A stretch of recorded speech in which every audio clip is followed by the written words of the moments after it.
our guests and swear in our new resource persons, if there are any. And please, when your name is called, would you kindly mention your name and your position? Your Honor, if I may proceed. Please go ahead. From the Department of Transportation, Assistant Secretary Mark Steven Pastor. Can you raise your hand, please, Mr. Pastor? Present, Your You know you're present, but can you raise your hand, please? Yes, Your Honor. The instructions are quite simple. Have you raised your hand? Yes, Your Honor. I'm raising my hand. Okay, all right. So All right, from go ahead. also from the DOTR, Attorney Rainier Paul Yebra, Undersecretary for Legal Affairs. Good afternoon, Your Honor. Attorney Yebra po. I thought that was Pastor. Okay. All right. Okay. Only if you look the same with the mask in front of you. Good. Next. Attorney Andrea Nicole Rivera, Attorney for Office of the Undersecretary for Legal Affairs. All right. Thank you. Former officials of the Department of Transportation, You have former a Banoy- Secretary. Is he Banoy Lopez here? Asek Banoy Lopez? Your Honor. No, sir. No, sir. It's not yet here. All right. Okay. Go ahead. Former Department of Transportation and Communication officials, former Secretary Joseph Emilio Aguinaldo Abaya, Right. former Secretary Jose Perpetuo M. Lutilla, Good afternoon po, Mr. Chairman. Ito na. former Assistant Secretary Fortunato Caringal, Good afternoon, Mr. Chairman. Afternoon, Judge. former Assistant Secretary Alfonso Tan Jr., Good afternoon, Mr. Chairman. Good afternoon. former back Vice Chairman Attorney Rene Limcauco, Who is Mr. Lim Cauco? he logged in a while ago, Your Honor. Well, he's absent right now. So He's let's on get- mute. He's on mute, Mr. Senator. Well, Sorry, here I am. I was on mute. Yes, sir. Where are you? Senator Gordon, I'm here. and I can only see your forehead. There. There you go. Are you afraid to show your face, sir? No. Technical. Okay. Go ahead. Mr. Julianito Bukayan, back alternate Vice Chairman, and Mr. Chair. Mr. Bukayan. All right. These are all previous people, no? Previous administration, right? Yes, Your Honor. Go ahead. Mr. Ildefonso Patdu, back member. Where's Mr. Padu? Are you Mr. Padu? Yes, Your Honor. Tarlac. All right. Okay. From the representatives from the Department of Information and Communications Technology, DICT, Attorney Omar Sana, and Director Antonio Edward Padre. Who is Attorney Padre? Where are you? All right. Mr. Chair, thank you. All right.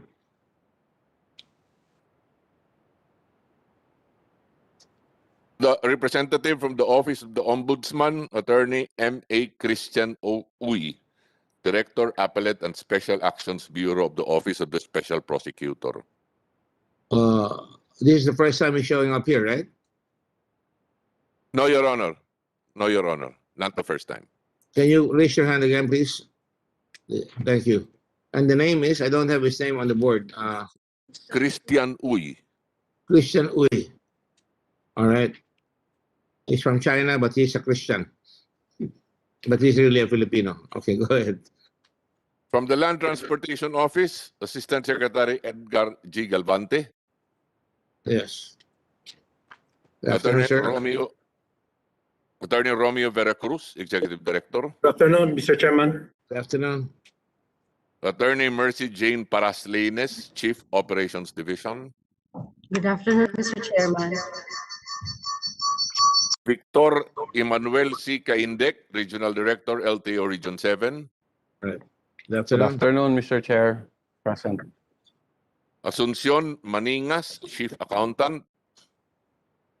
And Miss Sheila Rodriguez, Accountant 2. Good afternoon, sir. Good afternoon po. Sheila? Okay, all right. Okay, thank you. From the Philippine National Police, Police Brigadier General Franco Simborio. Good afternoon, Mr. Chair.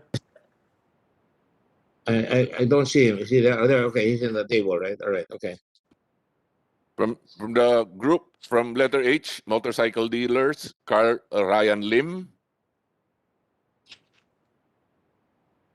Ryan, go ahead. Dr. Silvestre Lumapas Jr., Good afternoon po, Your Honor. Saan director si Director Lumapat? Dr. Yes, I'm here. Western Motors. Okay. All right. Marvin Kendu, Dealer. Des Marketing Incorporated. Here, Mr. Where Chair. is Mr. Yu? Marvin? Mr. Du? Here. The Dus are from Cagayan de Oro and Cebu, right? Bohol po. And Bohol. Cagayan de Oro. You're based there. All right. Okay. Go ahead. Next. Janine Du, Desmark Corporation. Good afternoon, Mr. Chair. That's also from the Du family, right? Your Honor. Yes, sir. Okay. Thank you. Chris Lopez, Premio Corporation. Good afternoon, Mr. Chairman. I cannot see you, Miss. Can you show your face, please? Here, can you see me? Oh, yeah. There you go. There. Okay. Are you with what corporation are you with? Premio, Premio? All right. And where is that based? Cagayan de Oro. Again, the Oro. So you're with the Du group, right? Yes. All right. Thank you. And last but not least, Mr.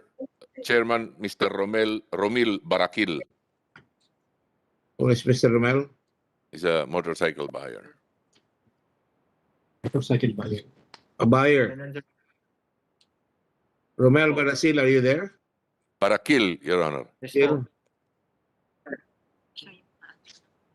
Okay. Hindi ko ayun. Taas mo kamay mo, pwede? Kayo naka-red, kung ano. Tiga saan po kayo? Cebu po. Sa? Cebu. Cebu. All right. Okay. All right. Thank you. Sino pa? Mr. Chair, the following have not had their oaths administered yet. They're here for the first time. Number one, Mr. Romil Barakil.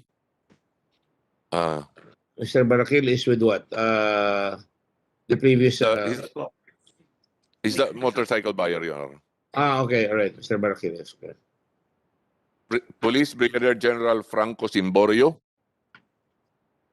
General Simborio, you're the new HPG? No. Oh, Mr. Chair, I have with me the Director of Highway Patrol Group, Police Brigadier General Alex. So is Alex Tagum there? Yes, sir. He was our witness before. So we will ask you questions also, General Tagum. Go ahead. Next.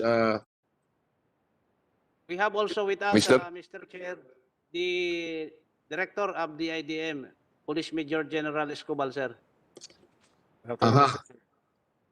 You're out drunk by Major General Escobar, but how come you're speaking ahead? Okay. What is the unit of Mr. Escobar? General Escobar? Sir. The IDM, sir, Directorate for Investigation and Detective Management. Okay, very good. All right. So independent Mr. of the Independent Highway Patrol si General Escobar. Is that correct, Sir, Alex? I'm the part of the directorial staff, sir. All right. Okay. Thank you, General. Okay, lagay niya yung pangalan niya. Mr. Julianito Bukayan. Mr. Alfonso Tan Jr. Mr. Bukayan is with what? Is he a dealer? Mr. Bukayan, are you a dealer? DOTR, previous. Okay, all right. Previous Yes, Your Honor. Your Honor. Yes, okay. Ildefonso Patdu. Yeah, I saw him already. Okay, can you check? Is that it? Director Antonio Edward Padre. And Mr. Rene Lim Cauco. So 8 people have not had their oaths administered yet.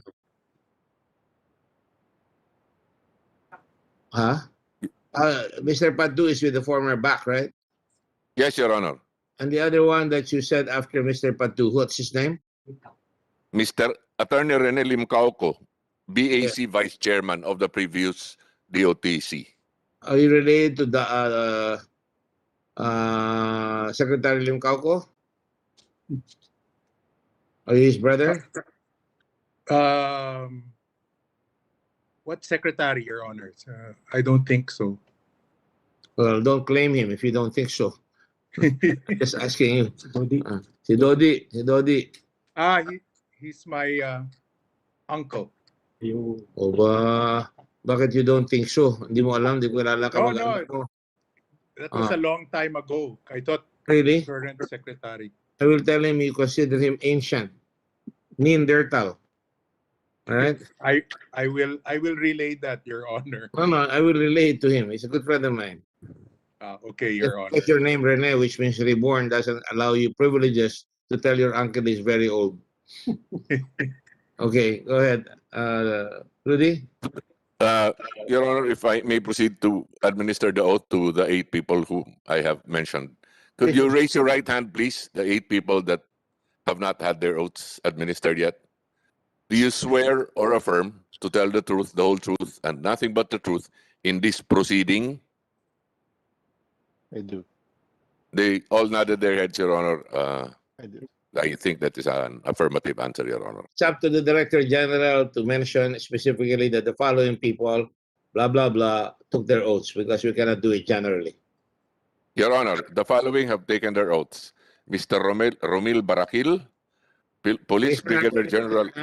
Raise your hand. Mr. Baratil? Barakil? Raise your hand, please. We have to be careful here. Okay, Mr. Barakil is sworn in. Next, please. Police Brigadier General Franco Simborio. Generalissimo Franco, please raise your hand. I don't see him. General Franco? Yes, sir, andito. Andito po. Dito nga yun. Ilapit nyo nga yung camera nyo sandali. Nakatakip na ang mukha nyo, hindi ko pa makilala kayo. Ilapit nyo yung TV nyo, yung computer nyo. Go ahead.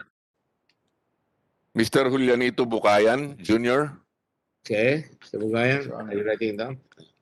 Attorney Alfonso Fitan, Jr. All right. I thought we had Mr. Tan last time. No, sir, this is the first time, Your Honor. All right. Attorney Omar Sana. All right. Let the record say it. Mr. Ildefonso Patdu. Director Antonio Edward Padre. And Attorney Rene Lim Cauco, Your Honor. All right. Is that it? The record state, therefore, Mr. Director General, that all these people have taken oaths. Please allow it, make it appear on record that 8 people that I have mentioned have taken their oaths, Your Honor. All right. Okay. So if anybody comes in later on, you should call my attention. All right. All right. Thank you very much. And we now proceed. Maganda nga po sa inyong lahat. I'll try to be brief because ito ay talagang clean-up day. Ang pakay ng gobyerno ay proteksyonan ang mamamayan, lalo na yung mga may hirap. Sabi nga ni President Magsaysay, those who have less in life should have more of law.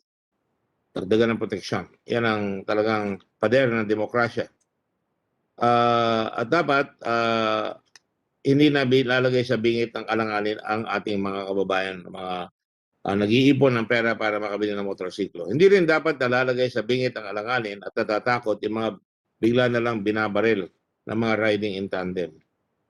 At yung mga ibang mga mamamayan natin, hindi naman dapat na naagawan ng mga tax pesos natin na dapat pumunta sa mga kababayan natin sa kanilang edukasyon, sa kanilang kalusugan, ay nawawala at napupunta at binubulsa ng ilang mga tao. Kung kayo ay sumasang-ayon dyan, itong investigasyon na ito ay patapos at kailangan malinis natin yung mga questions na hindi pa namin nasisigurong nasagot na maayos. At natutuwa ako makapunta dito ang dating nagpabiling nito originally na sila Secretary Abayan. And ngayon lang humarap, I think, if not, or humarap na siya last time. Humarap na siya last time. Alright. Imagine kayo mga Pilipino, tayo mga Pilipino, nangangarap ka, ikaw ay nagtatrabaho at nag-ipon ka at imagine na ikaw ay nangangarap makabili ng motor. Yung kapitbahay mo nakabili na ng motor. Lalo na kung ikaw ay taga Metro Manila o Cebu na malakas ang traffic. Either nauhuli ka sa trabaho kung sasakay ka, magbabayad ka pa ng pamasahe. Dahil sa tagal, Hindi mo na makikita ang mga anak mo sapagkat gabi ka nang uuwi at maaga ka papasok. At kung mahuli ka pa, baka patanggal ka. So yan ang iniisip ko palagi pag nag-iimbestiga ako rito. Imagine rin yung mga pinapatay na riding in tandem na nakakalusot. Sapagkat kung bali ang ating sistema, talagang kawawa ang ating mga kababayan na binabaril na lamang ng walang awa. Katulad, isang araw, yung piskal ng Isabela, pinasok sa bahay, binaril, at sumakay sa motorsiklo. Imagine na lang kung kayo ay teacher. Imagine dalawang teacher. Major General, ano pangalan Major General? Major General, ano pangalan po niyo? Simborio po, Your Honor. Simborio. Alala ko tuloy yung palabas ng araw, ang sawa sa lumang Simborio. Natatandaan ko na kaya. Yan ang Simborio. Imagine, dalawang guro. 56 anyos na guro, pinatay ng riding in tandem. At saka isang babaeng guro sa Quezon naman ang pinatay rin. Mali yung itinumba eh. Pinatay na mga riding in tandem. At sila ay parehong tiga Sariaya, Quezon. Dapat mapaliwanag ng pulis kung sila ay may lead na dyan at masosolve na yung mga kasong yan. Ako kaagad bilang dating mayor, tingin ko may pumapatay sa mga teacher, siguro baka hindi nakabayad sa 5-6 o sa utang. Maring ganun na nangyayari. Hindi ko alam. Nag-speculate lang ko. So nangarap na tayong bumili ng motorsiklo at yung tao nakabili na siya ng motorsiklo, nag-down payment siya, nagbayad siya. Ngunit wala naman binibigay sa kanyang certificate of registration. Pumirma siya ng deed of sale, pinapirma siya ng promissory note. At nakalagay doon, hihilain niya sa sasakyan niya pagka hindi siya makabayad. At pagkatapos, wala siyang certificate of registration at kung saan ay kung hindi siya makakabayad, bago kunin yon, ang gagawin pakay dyan ay pupunta sa husgado at hingi ng proceeding na tinatawag ng replevin or recovery of personal property. Walang kalaban-laban, si Juan de la Cruz, nakukunin nila yung kanyang motorsiklo na pinaghirapan niya at kung magkami siya, malapit na matapos yung kanyang babayaran, kukunin pa at talagang kawawa, mag-uumpisa ulit. So nakikita natin na itong development ng motorsiklo na ngayon ay 17 to 18 million ang mga pasero ay ang mga nagmomotor ay makikita natin na talagang napakahalaga sa buhay ng mga Pilipinong nagtatrabaho. Imagine rin na kung ikaw ay nakamotor na ipapasyal mo iyong pamilya at kung aagawin yan, hindi ka na makakapagtrabaho, mawawala pa yung samahan niyo pagka weekend na pwede mong ispasyal yung pamilya mo. Hindi ito status symbol. This is what we call in English a need. It has become a necessity. Parang cellphone, it has become a necessity. It is not a want. Kung maganda yung motorsiklo mo, it becomes a want. Pero kung gagamitin mo sa panghanap buhay, it is a necessity. Binigyan nga siya ng pagkakataon na bumili ng motorsiklo, pero yung pala ay may bitag. Sinabi ko kanina, pag hindi nakabayad, hihilahin na lang. Pero sinabi ko rin kanina, labag sa batas yan, dapat merong proteksyon. Ginagawa ang batas ng mga Congress at saka ng mga senador para hindi basta mahihila yung motor na without due process of law. Ito ang tawag natin replevin. Hindi dapat mahila ang motorsiklo kung yun ay may certificate of registration na ibibigay sa kanila. Yun ang kanilang unang bitag. Nalulundagin nila. Kung hindi siya binigyan ng certificate of registration, wala kang hawak na pag-aari mo. At ikaw ay talagang subject to the mercy of the people whom you bought the motorcycle from. Ngayon siguro pandemya, maraming nahihilang motorsiklo dahil walang trabaho ang tao. Ngayon siguro pandemya ay lalong nahihirapan ang mga mamayan natin. Kaya kaliwat-anan ang bukol na inaabot nila at sama ng loob dahil hindi sila maproteksyonan ng gobyerno. Kumbaga sa COVID, nahihirapan tayong proteksyonan ng ating mamamayan, hindi tayo makapag-ineksyon dahil kulang tayo sa bili ng bakuna. So, sino ang mga yumaman? Di umano, yumaman, maaaring mga tiwali sa gobyerno. Sabi ko, maaaring tiwali sa gobyerno. At makikita yung mga bakas ng mga tiwali. Yumaman ng mga dealer. Abay, ang daming dealer ngayon. Pero yung kapag benta kayo ng 18 million na motorsiklo, ibig sabihin magandang hanap buhay yan. Na dapat pangalagaan at dapat tapat. Honesty ang number 1 dapat ng mga dealer. Yumaman nga lahat, ngunit naghirap naman si Juan de la Cruz. Yun ang masakit. Nung lumabas ang ating batas na pinaghirapan ko na ilang taon, RA 11235, nilagyan ko ng panlaban ang mga tao. Yung bibili ng motorsiklo. Nakalagay dyan sa batas na yan, dapat meron kayong matatanggap na certificate of registration within 5 days. Within 5 days. At yung sinasabi ko na pag lumabas yan within 5 days from acquisition of ownership or to immediately report its safe or disposition.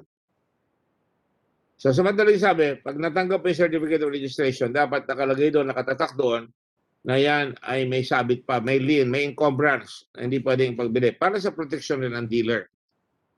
Sabagat pag binenta niya, niloloko niya ang dealer. Pag naman yung dealer, wala siyang encumbrance, wala siyang certificate of registration, talo-talo ang mahirap. At ang nangyayari sa atin ngayon, madalas talo ang mahirap. So nakalagay dyan, failure to issue the buyer a sales report, copy of sale agreement, certificate of registration duly authenticated by the Director of Land Transportation.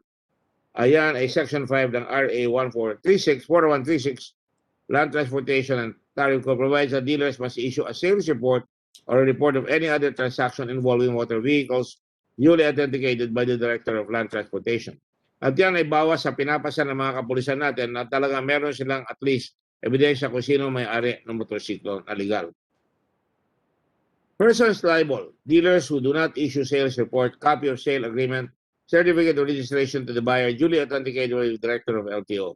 A penalty, a fine of not less than 100 nor more than 500 pesos shall be imposed. Pero doon sa bagong batas, hindi ba tinaasan natin yan? At ang tinaasan natin yan ay aabot na ngayon dealers withholding the certificate of registration or delaying the registration. Ang penalty nila ngayon ay a fine of not less than 20,000 pesos but not more than 50,000 pesos or both.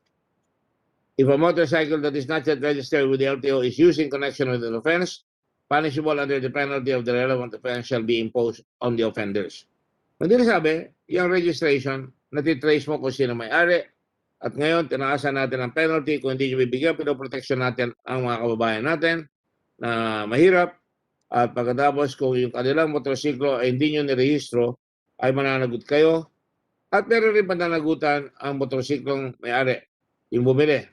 Kailangan, i-rehistro niya ang motorsiklo with the LTO within 5 days. Within 5 days from such acquisition of ownership.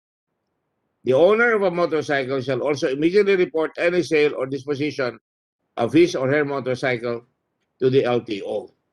Sa madaling sabi, pinoproteksyon rin ang tao na dapat i-report niya within 5 days yung kanyang motorsiklo nabili. Section 3D defines owner to any person who owns or is the registered owner of a motorcycle. Kung walang rehistro, ang may-ari niya, yung dealer pa rin. Under this act, it also refers to any person who has actual control and possession of motorcycle, whether it is registered or not. So sa madaling sabi, lahat ito mga batas na ito ay ginawa natin, kasama na rin yung proteksyon ng mga mamamayan. Na pagka dinakaw ang motorsiklo, dapat i-report ka agad. Yung batas na ito, nagsasaad na ngayon, kaya kailangan nakarehistro. Pag nakita nyo walang rehistro, sinasabi ko ito sa lahat na nakikinig. Pag hindi nakarehistro yung motor, tungkulin natin i-report kagad na may tumatakbong walang motor, walang plaka dito sa ating lokalidad. At yan, ang kailangan na ating tatanungin natin ngayon ay ang tinatawag natin na dapat gagawin nitong LTO na meron silang operation center kung saan matatawagan kung meron tumatakbo. At para sa ganoon, ang HPG, ang kapulisan, hahabulin naman yung tumatakbo bago siya pumatay, bago siya magnakaw, o huli siya dahil wala siyang plaka. At kung yung motor na hindi na-report ng ating kababayan na nawalan siya, may penalty doon. Ang penalty doon ay lumalabas na magbabayad siya ng malaking fine. At yun ay ginamit sa krimen, napakalaking fine ang ibibigay sa kanya. Maaaring masama siya sa reclusion perpetua kung nakabatay yan. At kung siya ay sinakay doon, maaaring reclusion perpetua o talagang parang death penalty, pero wala tayong death penalty, habang buhay nakakulong ka. At kung ikaw naman ay pabaya at pinabayaan mong makasakit yung motorsiklo mo, hindi mo nire-report, ang mangyayari dyan ay parang kinarnap yung bihikulo mo. At hindi mo nire-report at maaaring magamit yan. Ibig sabihin, lahat ng engine block or chassis yan, every sale or transfer or conveyance of motor vehicle, substitution or replacement of motor vehicle and engine block or chassis of a motor vehicle shall be registered with the LTO within 20 working days upon purchase or acquisition. A motor vehicle, engine block or chassis not registered with the LTO shall be presumed as a carnap vehicle. So pag hindi mo nirehistro yan, yung chassis mo, nagpalit ka, dapat carnap vehicle ang presumption dyan. So ang dami nating nilalagay sa batas na protection. Kung ikaw, pinabayaan mo yung motor mo, mawala at nagamit sa krimen, mabigat rin ang penalty. Iniisa-isa ko pa itong aking staff para ibigay sa akin yung mga penalty. Pero pagkakaalam ko, maaaring umabot ng 20,000 hanggang 100,000 kung nawala at di mo ginawa. At tinitingnan ko lang ngayon kung nasaan yan at para masabi ko sa ating mga kasama dito sa hearing. Di ba pinalagay ko na lahat yung kanina na isulat natin lahat? Mukhang hindi na isulat. Kaya hindi madali itong batas na ito sapagkat maraming pinagbabawal at maraming tungkulin ang bawat bayan. Binibigyan natin ng karapatan ng mga tao mamamayan na proteksyonan sila ng batas. Pero dapat alam rin nila na pag hindi nila ginawa yung tungkulin nila, sila rin ay masasaktan o makukulong. Dahil dyan, malinaw na ang ating pinag-uusapan dito na kailangan ayusin natin ito once and for all. Now, let us go to the facts of the case here.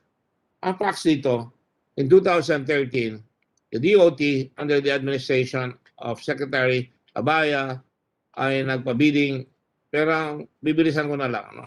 Ang bidding nila ay may tama. Anong tama doon? Hindi tama ang nangyari. Ewan kung nakalimutan nila o sinadya nila, nagmamadali siguro sila na magpa-bidding na ang nakalagay sa batas, kailangan dapat bago ka mag-bidding ay may appropriation ang Kongreso. Yan ang nakalagay sa tatawag nating Procurement Act. At yung Procurement Act sinasabi, kailangan merong appropriation. Walang appropriation, wala kang pwedeng bilihin. Ang nangyari dito, walang appropriation, tinuloy. So yun ang unang mali ng DOT, ng LTO. DOTR at saka ng LTO, yun ang sinasabi ko, di ba? Dahil doon, kinaso sila nung isang nangangalan ano pangalan? Giacomil. At kinaso sa Supreme Court at nakinig ang Supreme Court na hindi nga pwedeng gawin yan. At dahil dyan, nagkaroon ng temporary restraining order. At pagkatapos later on, sinundan pa ng isang kaso ng De La Cruz case versus Ochoa kay Executive Secretary. At doon sinabi, dahil wala kayo, ang nangyari sinabi dyan ay ito.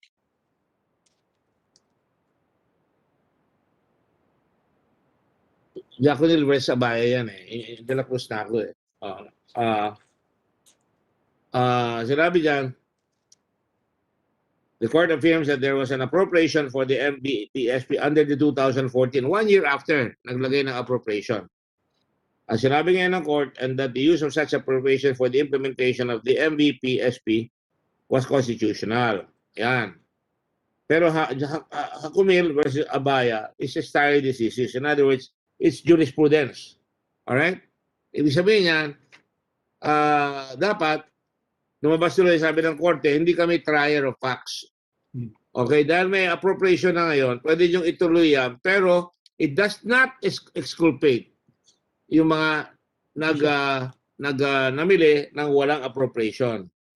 Kaya, ang sabi, ibabalik yan sa baba dapat para malaman kung ano ang liability nitong mga nag-bidding ng walang pahintulot, walang appropriation. So, 2013, nagka-delay-delay na yan ng mga kaso. Acumil, De La Cruz, na-delay. At nung ma-delay yan, hindi na nailabas yung mga plaka. Since 2013, up to about 2018, doon lang nagkaroon ng bagong plaka. At ngayon, nausabi pa yan dahil nung lumabas ang batas natin noong 2019, ang sabi papalitan ng mas malaking plaka yung likod. Pero yung isang taon na yon ay meron nakapagpaplaka ng bago, ng bagong nilagay nila. Tapos dahil nga nagkamali na sila, pumasok ang Duterte administration. Yung administration naman ng DOTR at nila ng LTO ngayon, pinigay sa Trojan. Pero ang ginawa nila, nakakaduda ito, lumalabas na nagpagawa sila ng pabrika ng plaka, stamping plant. Nagpabiling sila. At nanalo yung Trojan at nakapag-stamp siya ng mga bagong plaka. Ang problema naman dyan, nung umangal na iba mga mamayan na gusto mag-supply, ang pinusupply lang ngayon itong bukod doon sa stamping plant na sinupply nitong si Trojan, sinupply niya rin yung proseso ng paglalagay ng mga tinatawag na QR code. Meron siyang proprietary right. Ibig sabihin, hindi pwedeng gamitin ng iba na hindi siya kikita. Pinagtataka ko, bakit pinabayaan ng LTO? Bakit nila pinayagan etong si Trojan na alam nila naging hostage ang buong gobyerno. Hostage na. Hindi sila makakapagbago ng plaka na hindi dadaan dyan. Eh di binigyan mo ng monopolya itong Trojan. So hindi ka makakaraan kung wala yung Trojan. So na-delay na naman. Hanggang umabot na tayo ngayon sa panahon na ito na sa kapipilit natin nakagawa na sila ng plaka kahit papano. Pero ang sinasabi dito, delay every step of the way. Nakakaduda yan. Pag nagdi-delay, ako nung mayor ko, sabi ko, pag nagdi-delay ng bayad, ibig sabihin may nanghihingi. Kaya sabi ko, ayun ayoko na pag nag-order tayo, dinidelay ng bank, dinidelay ng treasurer, yung pagbabayad, sapagkat pagka ganon, merong humingi ng cash sunduan. Na-delay yan. So, nung ma-delay, because of the delay, hindi nakapag-produce ng mga bagong plaka. At because of the delay, nagkaroon ng backlog. At because of the backlog, walang plaka ang tao, tuloy-tuloy ang patayan. Sinabi ko na sa inyo, makailan lang, pinatay yung teacher on June 29, nakasakay sa motorsiklo, babae naman itong teacher na ito, pinagbabaril. Isang bayan lang yan. Sa Riyaya, Quezon. Sunundan niya yung pinatay na si Mr. Gomez, kung di ako nagkakamali. Mr. Gomez, at ang nangyari ay hindi ba solve yung kaso dahil walang plate number na makita. Pangalawa, pinatay yung piskal sa Isabela. Si Deputy City Prosecutor sa riding intendant, pamilya ng prosecutor na pinatay sa Coler, Apayaw, nananawagan na pakibalik nyo nga lang please. Hindi na nga kayo nagpuproduce eh. Attorney Victor Begtang Killing, ang pangalan nitong batang-bata itong piskal na ito, June 24, 2021 sa Isabela, pinatay siya habang inaayos siya yung kanyang bahay, sa kanyang garahe. Pinasok siya. Ganun katapang. Yung mga kapulisan, ganyan nakatapang. Para yung Haiti president, para tayong Haiti. Walang patawad. Pinapasok yung bahay ng Pangulo ng Haiti at binabaril. Dito, kaya na lang patayin ng mga teacher, papasok sila sa loob. Alright? Nakakagalit talaga. Dapat walang patawad yung mga yan. At pagkatapos, ito si Jeffrey, lagyan ko na ng pangalan, Jeffrey Palse at ang kanyang kompanyo na si Vicentito Isles, kamakailan lang, July 7, pinaghirapan maging teacher, pinaghirapan maging abogado at maging piskal. Tapos ito naman, piloto ng Philippine Airlines. Ayan nakabulagta, pinatay siya, na dati siyang kumandidatong mayor, ngayon siya barangay official at councilor, pinatay siya sa isang ambush sa Laguna. Sa San Pablo, di ba? Masarap tingnan yung mga staff pagka tinitingnan ka lang na blank ang tingin. Nakakalungkot dahil mukhang kinulang ang aking chief of staff. But anyway, victims had just attended a court hearing when they were shot by riding in tandem assailants. Probers are eyeing a grudge or politics as motive for the killing. Anyway, to make a long story short, andyan tayo ngayon. Marami na naman pinapatay at wala atang ilaw sa dilim na nangyayari dito. At dahil sa delay, maraming namatay, na bawasan ang pera ng gobyerno, hindi natin nalaman kung nagawa yan. At mukhang hindi natututo ang LTO. At yan itatanungin ko mamaya. Yung LTO nagpabidding sa NBI, sa lisensya, nagpabidding sa lisensya, yung Stratcom, at pagkatapos, ganun rin, ayaw ibigay yung sekreto ng Stratcom. Kaya nagkagulo sa lisensya. Kaya lahat delayed. Delayed. And that is an act that is punishable under the Anti-Graft and Corrupt Practices Act because you create damage. Di ba? Gross negligence sa LTO. In order to delay in the... can you just hold on? I cannot see that. Sino bang kumahawak yan? Please control this.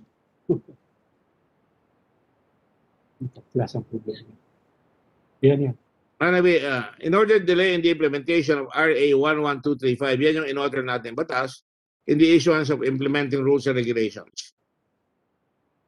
Maybe tatanungin ko na kayo dyan. Iwanan nyo na lang yan. At dyan tayo magsisimula. Ang LTO, walang ginawa kundi mag-delay. Delay in the release of motorcycle plates. Delay in the establishment of joint LTO-PNP operations and control center. Lahat delay. Delayed lahat. Yung law natin nagawa noong 2019 hanggang ngayon di pa napapatupad. At nung huling hearing natin, sabi ko, pag hindi nyo nagawa in 2008 yung inyong command and control system kung saan makakatawag ang tao, kung kanilang i-report na nanakaw yung kanilang motor o may nakita silang pumatay ng tao na nakasakay sa motorsiklo o sa kotse, dapat malalaman natin kaagad yan. At yan ngayon ang ating CCS atin ngayon at sa mga susunod na mga oras. Okay. Can I ask LTO Secretary Abaya muna para chronological ang pasok natin? Secretary Abaya. Yes, Your Honor. Nagpa-bidding kayo. Alam niyo ba from the very beginning na wala kayong pera? Na wala pang appropriation? Ito Actually, na tagal ng bagal eh. Actually, Your Honor, from the start, may pondo, may items sa General Appropriations Act. At nung inumpisan po yung procurement, merong ang na-brief po sa akin ay itinanong ng LTO din sa DBM kung kailangan po ng multi-year obligation allotment, yung tinatawag pong MAYOA. At ang sagot po ng DBM sa LTO, hindi nyo kailangan ng MAYOA sapagkat ang paggagawa ng plaka ay bahagi ng inyong organic functions na tinatawag, Your Honor. At the same time, sinasabi nila, may provision naman sa ating national budget na pwede nyong gamitin yung use of income provision. Kaya pagkatapos ng advice ng DBM po, ay tumuloy ang LTO, kaya nung nag-convene po ang back ng DOTC at tinanong yung LTO, kailangan ba natin ng MAYOA dito para regular tong ating gagawin? At ang naisagot po ng taga-LTO, base sa sinabi ng DBM, Your Honor, ay hindi po kailangan ng MAYOA, kaya nag-proceed po. Abaya. In other words, Secretary Abaya, you relied on sabi-sabi ng DBM. But you have lawyers. The lawyers should have told you, and I don't want to argue with you, I'm just listening to you and we're noting it down, na alam nyo na ang batas, kailangan merong MAYOA, merong kayong pera. Kaya ang sumunod na nangyari ay lumabas, sabi ng COA at sabi ng Supreme Court, wala kayong pera, wala kayong mayowa, kaya pinigil yung bidding. Is that correct?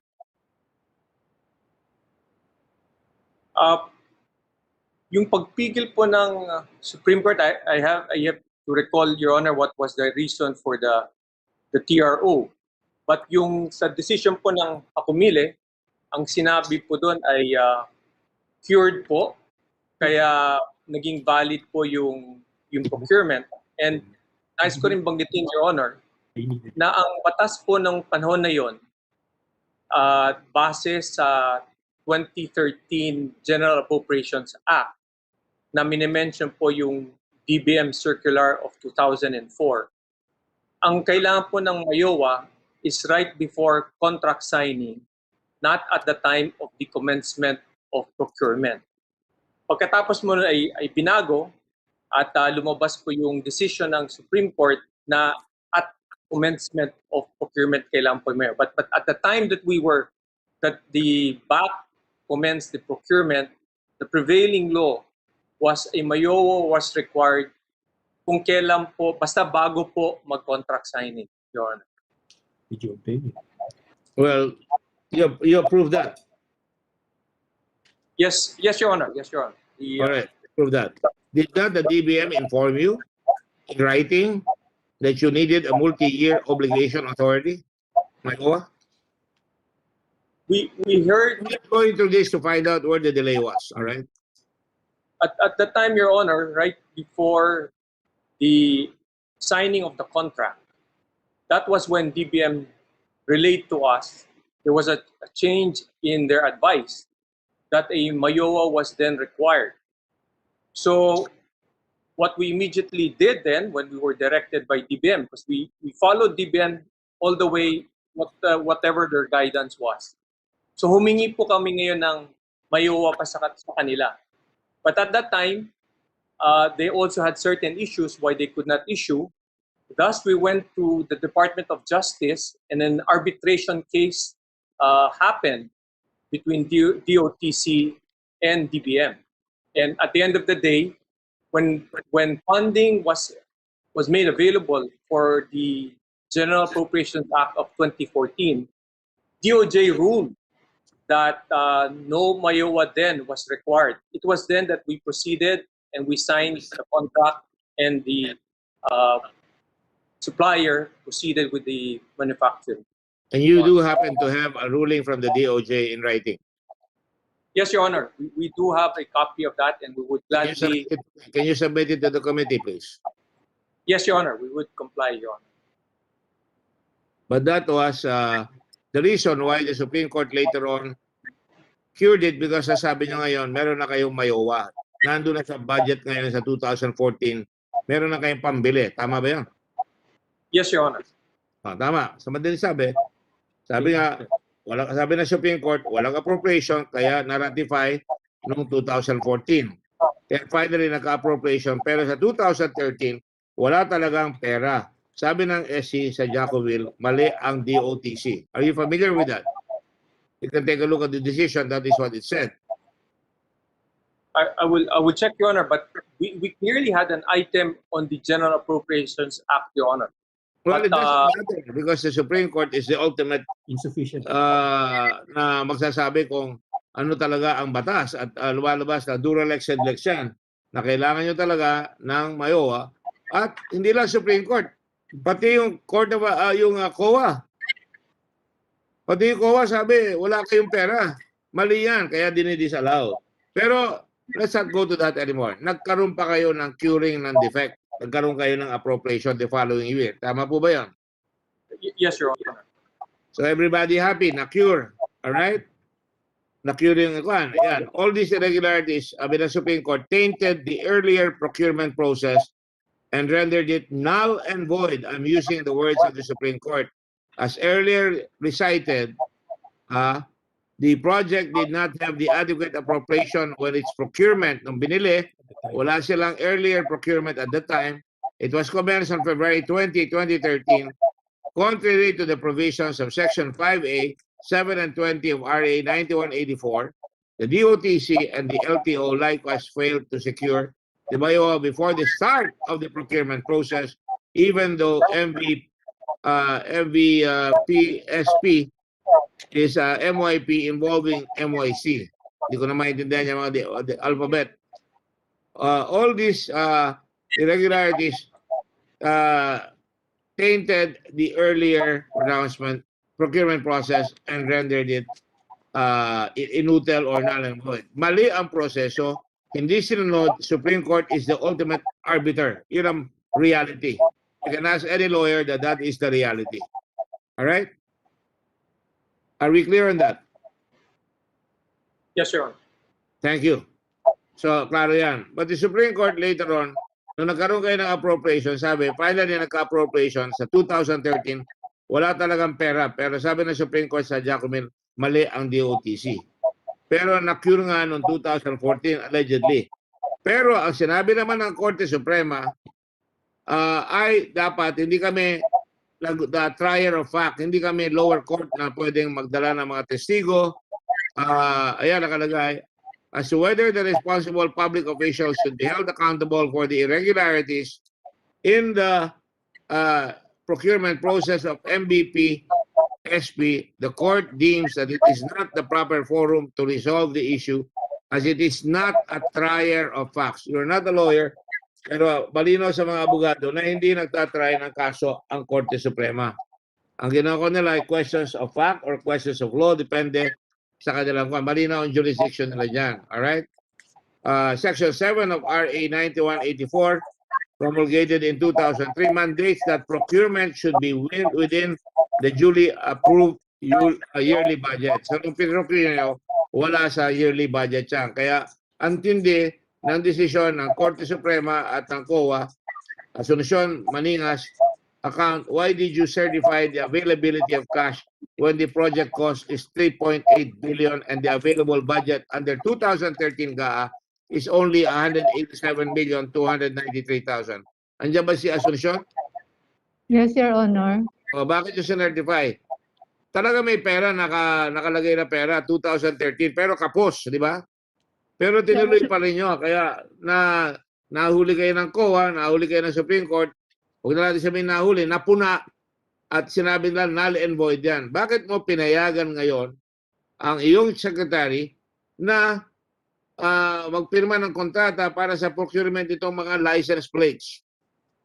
Sir, at the time of I issued the CAF, the Certificate of Availability of Funds, dated February 18, 2014, meaning mayroon na po siyang pondo na na-release, sir. Meron na pong appropriation at the time na nag-issue po ako Ano ng ang appropriations ba sinasabi mo? 2013 or 2014? 2014 po. Walang problema sa 2014. Sinabi na ng Korte, nagbigay na kami ng pera. Ang Kongreso, nagbigay ng pera. Walang problema yan. Pero noong 2013, looking at the bare fact of the law, alam mo, hindi dapat mag-issue, pero nag-issue ka. Sinabi mo, pwede. Hindi mo lang sinabing piro dipindi. Sabi nga sa mga Bisaya, di ba? Pinayagan mo at pinirma mo, hindi mo pinroteksyonan yung iyong departamento at napabili sila at ano nangyari? Nag-delay ngayon. Na-disgrasya yung proseso. Nawala ng mga plaka ang mga tao. Tumagal ang pera, gumastos tayo sa husgado, gumastos tayo sa mga bidding na hindi natuloy. Ibig sabihin, hindi mo pinayagan matuloy yan. Pinayagan mo matuloy kahit na alam mo na bawal yon. Lalo-lalo na, nagkaroon pa ng restraining order. In fact, the restraining order issued by the Supreme Court on June 14, 2016 versus LCO in De La Cruz versus Ochoa. Nangangahulugan talagang mali-mali yung ginawa nyo. Nahinto na naman. Asuncion? Sir, Your Honor, sir, pasensya na po na wala ng connection. Hindi ko po narinig yung sinasabi niyo, sir. Hindi ko po narinig, sir, na wala ng connection itong aking ano. Pero sir, yung pong kontrata, yung pong Anyway, hindi na kita Certificate of tatanungin dyan. Availability of Funds. Asosyo, sige, paliwanag mo. Kundi hindi na kita tatanungin. Maliwanag naman sa record eh. Ikaw nagpa-approve eh. Sir,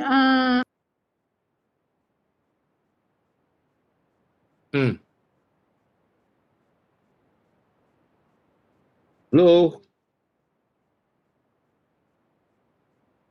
Gandang stroke yan bago yan Pag may tatanong, patay mo yung computer. Bago yan Sir, nawawalan po ng connection. Ay, wala akong At the time problema. po na Pangalan Yes, sir. ng cabinet ng araw na Department of Transportation, kasama dyan ang communication. Ng araw, Department of Transportation and Communication. Nawawalan kayo? Ano ba klase yan? Go ahead, speak up. Sino may bumubulong sa'yo? Noong 20, yung stop po, Sino bumubulong sa'yo? Sir, Sheila po, Sheila. Sheila, anong binubulong mo? sir, yung pong 2013 na sinasabi niyo, sir, hindi po ako nag-issue ng Certificate of Availability of Funds noon kasi nga po, wala naman pong release. So, noong 2014 na nagkaroon ng release ng GAA, saka po ako nag-issue ng Certificate of Availability of Funds. Hindi natin tinatanong yung 2014. Alam ko na yun. Yung 2013. Sir, hindi po ako nag-issue ng Certificate of Availability of Funds ng 2013. Paano nagsimula ang procurement kung wala kayong availability? Secretary Abaya o kaya ito si Attorney, yung head ng yung back ba yun? Lotilla. Undersecretary Lotilla. Paano kayo nakapag-procure?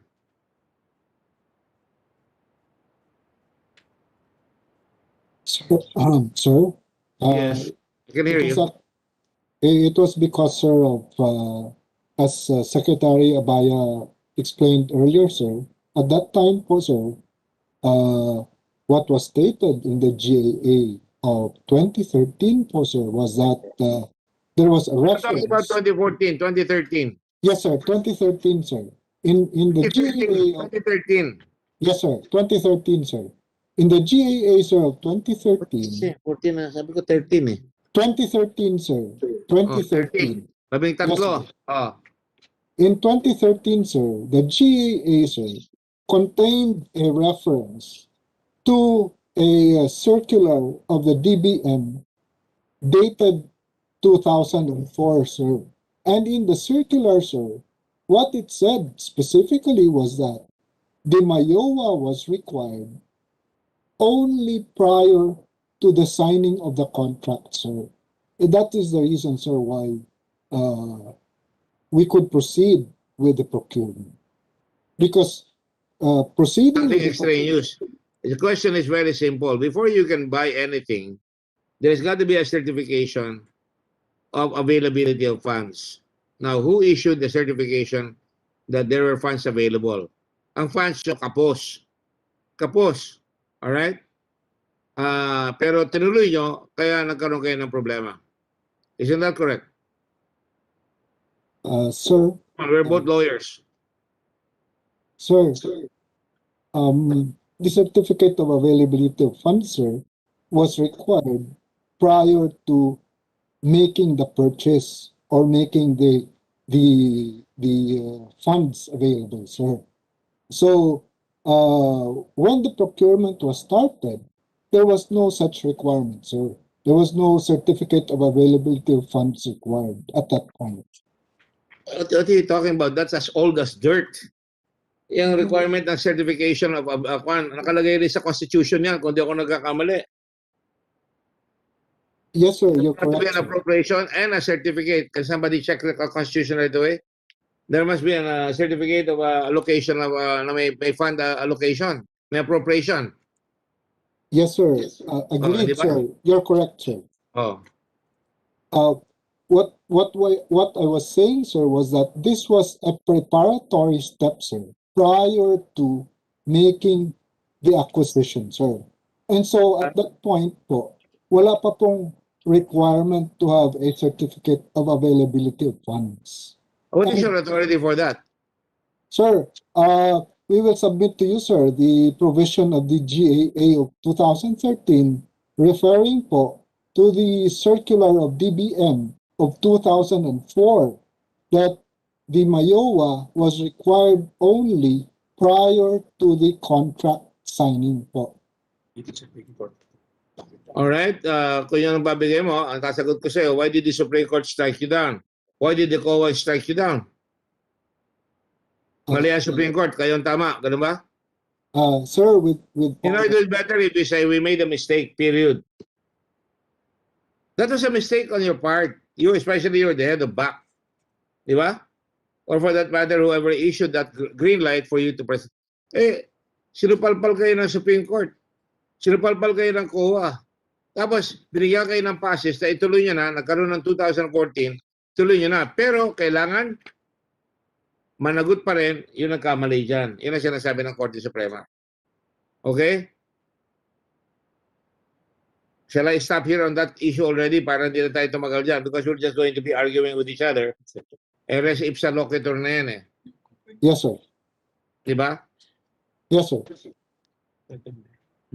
Shall be undertaken. So, Ito, nakalagay ito sa Section 7 RA 9184. No government procurement shall be undertaken. Walang procurement na magagawa unless it is in accordance with the approved annual procurement plan of the procuring entity. The annual procurement plan shall be approved by the head of the procuring entity and must be considered. Now, ang sinasabi ko dito, siguro kung nakakuha kayo ng certification of funds for, ano una yung di ba, kapus yung pera, 300, short kayo eh. 180 plus million, di ba? Siguro kung sinabi yun, pwede kayong tumuloy. You're confident makakakuha kayo sa susunod. Kaya nabuko kayo ng Supreme Court, nabuko kayo ng COA, talagang binili nyo na lahat kaagad. O kaya pwede nyo sabihin, the balance will come later on as soon as we get the Mayowa or for that matter, we get the green light na may pondo na sa 2014, which is what exactly happened. Ang available budget under 2013 is only 187,292 million. Sinasabi ko sa inyo, I'm already trying to help you, yun ang pwedeng sabihin. Pero ang binayaran nyo, in order nyo is pagkano? 3.8 billion. Wala naman certification na gano'n. Diba? 3.8 billion. So malinaw na sa akin yan. Alright? I hope malinaw sa inyo because kailangan ingatan nyo yung sarili nyo dyan. If you get my drift. Yes, sir. At ang Supreme Court pa mismo ang nagsabi na mali ang proseso.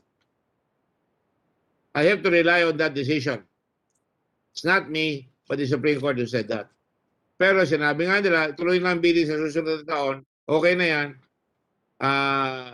Yung mali nyo, pero kailangan pa rin, may pananagutan kayong lahat dyan kung bakit kayo nagpabiling. Technicality, perhaps? Perhaps, no? But alam nyo, meron namang prinsipyo na technicality should always give way to substantial justice. That's a general principle, which you can explain later on to whatever forum you may be brought in. Nililinaw ko lang na hindi absent no magturo ng law of procurement ang Committee of the Blue Ribbon. Malinaw sa amin, huwag niyo papalitan yung batas because ang batas galing sa Kongreso. At malinaw yan, yung procurement law. At saka yan, nakalagay naman yan, malinaw, may government annual procurement policy na talagang plano na sinasabit niya yan. Issued yan 2008 pa, 2000 at saka and 2009. Okay? Hindi na tayo makakapag-usap dyan. I want to, kanina ko pa sinasabi, na sinabihan ko na kayo na baka yung technicalities might give way to substantial justice. Di ba? If you get my drift. No? Now, Attorney Karingal, now Judge Karingal, para matapos tayo dito, why did you approve the recommendation that the contract is legal? Defend yourself. Yes. Sir, Your Honor, during the that legal memo originated not from my office but from the legal services. It was transmitted to me in February 2014. So at that time, when I reviewed that memo, the only legal issue that remained pending was whether or not Mayowa was required. But at that time already, tapos na ibigay.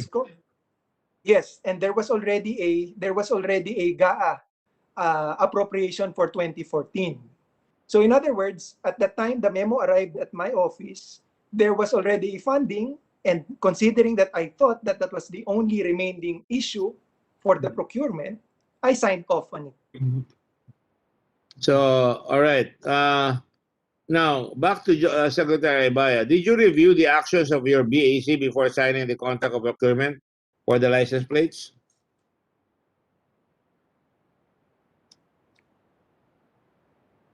Your Honor, if you allow me, when I assumed the office of the secretary, I was quickly advised by the procurement experts that as the head of procurement and of the procurement entity, I always need to keep an arm's length distance with the back because the appeals are made to the head of the procurement entity.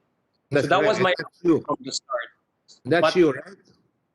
And the first instance that a head of procurement entity would act on a procurement process would be the notice of award.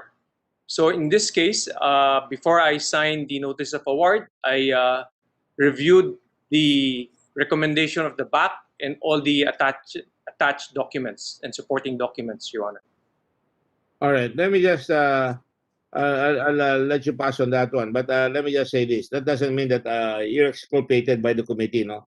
I'm just saying here that may notice of disallowance for the advance payment, di ba? At meron ba kayo in advance actually? 16. There was a provision in the contract for an advance payment, Your Honor. But you're aware that advance payment are not allowed and even frowned upon, and that if you're going to make an advancement under the PD, you cannot, that's why the COA disallowed 477 million advance payment to PPI JKG because the procurement transaction is considered irregular and illegal. Nakapag-advance kayo ng 477 million, right? Sabi ng COA, illegal yan. Kaya umabot sa Korte Suprema, sabi ng Korte Suprema, illegal rin. So, nagkaroon ng injunction. Now, you are aware na kung may disallowance, kung kayo ay gagawa niyan, na mag-a-advance kayo, meron rin sa PD, ano number yan? PD 1445, na you can go to the President and get his approval for any advances. Did you do that? I have to check, Your Honor, with Yusek Lutilia, but the same COA eventually ruled to lift the notice of disallowance, Your Honor. Well, I just wanted to make sure that I give you fair shrift, no? Na tinatanong ko lahat para when we do decide or when this goes to another entity, you can adequately prepare yourself for the kind of questions that will be more grilling because we are not a court of law here. However, we do have our decisions here have been taken by the Sandigan Bayan, for example, the recent conviction of the DOT, the immigration commissioners that were given life imprisonment sentences, right? For our expose and our eventual clinching the evidence. We got the evidence of the tapes from that hotel where they were given the money, and that clinched the case for us. So I will, on that note, I will stop asking questions from you. What about Attorney Tan? What is your participation in this incident? You are the Assistant Secretary. Sayang naman yung appearance mo dito, bakit di ka sasagot? It's okay, Yon. I was the executive director from 2011 to 2013, and then subsequently the assistant secretary from 2013 to 2015. And I was the designated LTO representative in the back, Your Honor. So, ano yung security lock na ginawa mo? The security lock, Your Honor, was included as based on the responses received by LTO from the agencies we consulted, as well as the various plate manufacturers, Your Honor. Bakit ginawa mo yung security lock? Di naman ako, Your Honor. It was part of a committee. Pero ikaw nag-initiate. At that time, Your Honor, it was I wasn't the head of the agency. Who did then? Who did then? It came from the recommendation of the plate section and our property. Can you stop? Anyway, Can you stop dribbling the ball? Your Honor, You authorize na mag-i-issue kayo ng mga security locks, screws on the plate. Pagka wala yung security lock na yan, ang mahal ng security lock na yan, magkano inabot yun? Your Honor, Million? Your Honor, we don't have an amount because what we bidded out was a complete set of plates, including the stickers and the screws. So there's no breakdown for each particular item. To break it down, because a plate number can be connected by another lock, di ba? But you insisted that the security lock be there. Di ba? That's true, Your Honor. We included the security lock to address the enforcement issues raised by the LTO. That added to the cost. In fact, dinanakaw ang mga plaka all the time. Ang dali-daling kunin. Yung mga pilosopong sagot eh. Sino maggagawa ng krimen at na maglalagay ng plaka? Alright? Ang ibig sabihin yan, dinagdag nyo kunyari para hindi natatanggal yung plaka, pero natatanggal yung plaka, yung security lock, di ba? So, in-insist niyan, lumobo ang cost. And do you remember how much it is? Your Honor, we don't have a breakdown for the cost because we bidded it out as an entire lot, Your Honor. Don't try to dribble your way out of this. I'm just asking you a simple question. You're not gonna say, bakit abahal naman yan? Sabihin ng supplier, kasi may security lock kayong hiningi eh. Yung security lock, napakamahal yan. Sasabihin mo, ako yun, hindi naman ikaw ako, sasabihin ko, bakit kailangan nyo pa kami singilin dyan pagkamahal-mahal? Na mabibili naman sa hardware yung security. Yan lock na yan, di ba? The point is, nagdagdag kayo ng security lock na lumaki tuloy yung cost sa taxpayer. Can you dispute that? Again, Your Honor, what was bidded out was a complete set of plates, including the sticker and the security locks. We set a maximum amount. Therefore, in terms of reference yan, nanghingi ba kayo ng security lock doon sa terms of conference? Yes, Your Honor. Siklo, ang bayad doon sa security lock, 120. Tama ba yan? Doon naman sa motor vehicle na 4 na wheels, 450. 450 is for the entire set of, complete set of plates and stickers and with the security lock, Your Honor. That was the maximum bid, Your Honor. Pero ang tingin ko doon, titignan ko kung bakit masyadong bloated yung amount na yun. Screw lang yun eh. I'm sorry to say this, parang ini-screw nyo yung gobyerno. The 450, Your Honor, is the cost of the plate that is being charged to the public. In fact, in 2018, it was only that time that the use of LTO screws became hindi na mandated, not mandatory. Isn't that correct? I'm sorry, Your Honor. Kayo lang ang nag-mandatory niyan. Kayo nag-require, hindi naman kailangan. Lumobo. Lumobo yung cost.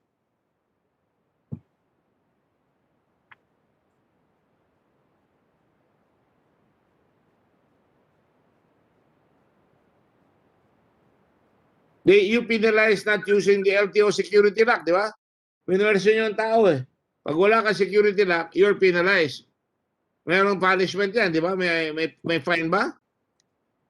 5,000, right? 5,000 pesos. Yung security lock nyo sa motorsiklo, 160. Pag hindi ginamit, ipa-fine nyo ng 5,000.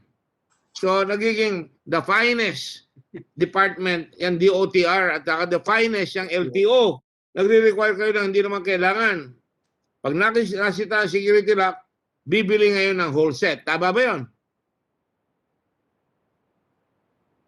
I'm not sure what you're referring to, Your Honor. If it's the MC 2015, 1950. You know what I'm referring to?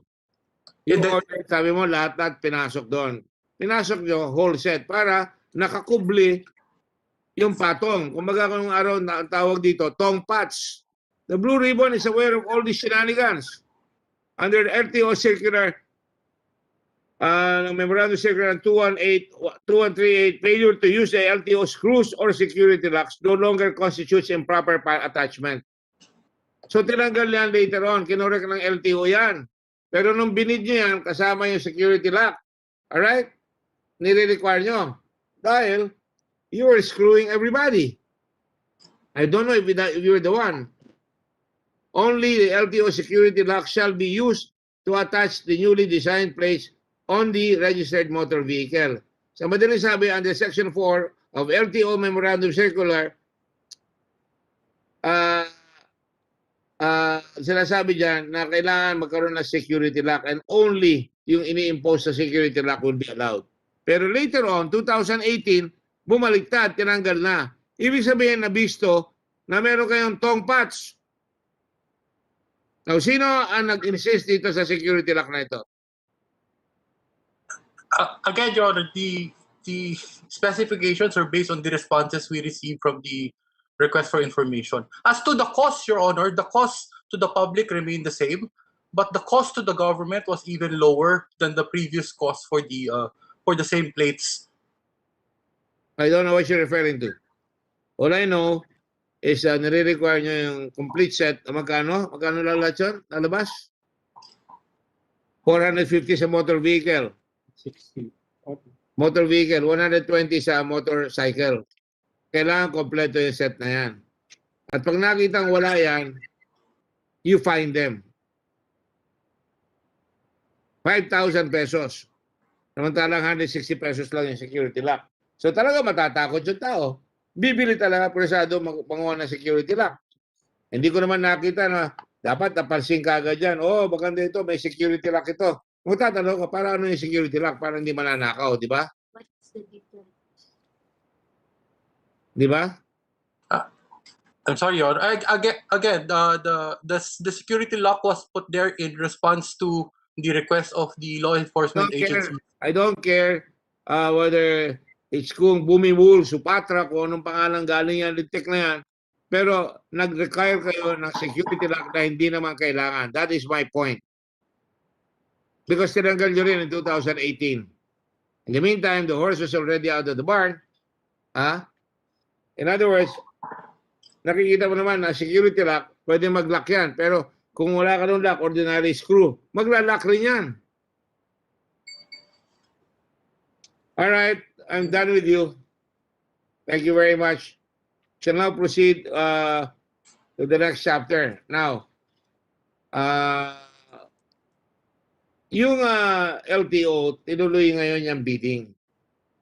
Basta by 2018, kinuha nyo yung sumunod na bidder, yung Trojan. Nako, alam na alam siguro nitong mga kung yung Trojan. Ang pagkaalam namin dito, iba yung Trojan eh. Pero itong Trojan, isa Trojan horse ang pagkaalam ko eh. Alam ko, iba yung iniisip nyo. Yung Trojan, pumasok ngayon. Let me ask now, let me cut to the chase. Para wala nang gulo.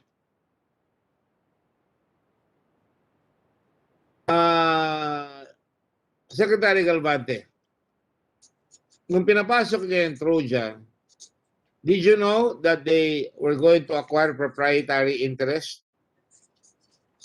Yung order management system?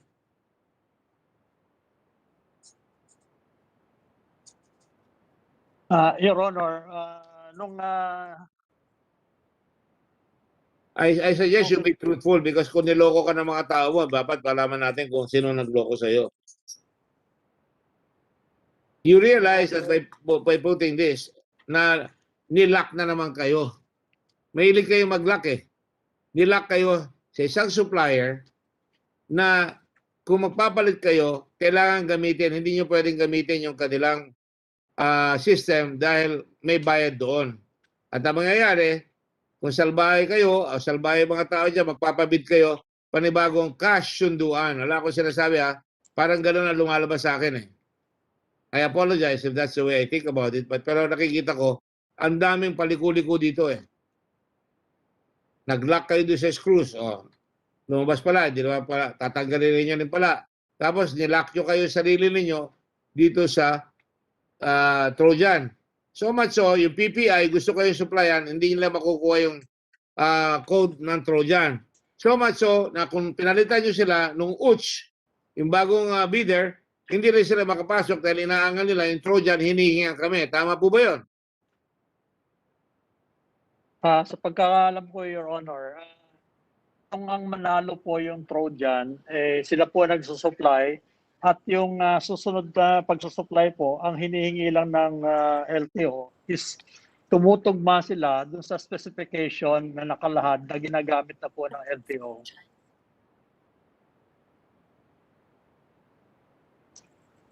Sagot eh. Ang tinatanong ko, sir, binigay nyo sa Trojan, hindi nyo alam na naka-lockdown kayo ng order management system? Wala pong intention na gano'n, Your Honor. No. Yes or no? Alam nyo ba o hindi? Honestly, Your Honor, hindi po gano'n ang impression ko. No. My question, sir, can be answered. Did you know or did you not know? We're not talking about impressions here. We're talking about facts. The fact is, nung pinayagan nyo yung Trojan, meron silang order management system, ang unang yung binigay sa kanila yung paggawa ng pabrika, ng plaka. Tama? Ang pangalawang kontratang binigay sa kanila, yung lata na lang, steel plates. Tama po ba yun? Sinabi ko. Yes, Your Honor. Tapos, kung sila mag-iimprenta ng plaka, gagamitin nila yung order management system. Tama po ba yun? Yung kanilang proprietary nature, mayroong security code. Maaari ang tao doon, yung may QR code. Tama po ba yun? Yes, Your Honor. Alam niyo po ba yun from the very beginning? Sapagat nung nangunguha na kayo para mahabol niyo yung plaka, kinuha niyo yung UCH, Netherlands firm, UTSCH, UCH. Umangal sa inyo yung UCH. Pati dito nung last time hearing natin, sabi ng UCH, nalalo naman kami pero hindi kami makatuloy dahil naka-lockdown sila dito. At ang sinabi niyo sa amin noon, mag-usap-usap na lang kayo. Tama po ba yun? Sa kanila, yung mga nag-aaway dyan sa bidding na yan. Yes, Your Honor. So mag-usap-usap kayo. Na madaling sabi, natagalan na naman ang pag-supply ng plaka. Tama po ba yan? Hindi naman po naapektuhan noon that time kasi nagpapatuloy po yung production at hindi po kami nag-short ng plaka noon, ng material. At ito pong bidding na ginawa, nag-participate yung UTS para po sa susunod na pag-provide ng supply. Hindi po ito naging reason at hindi ito nakatigil ng pag-produce ng plaka that time, Your Honor.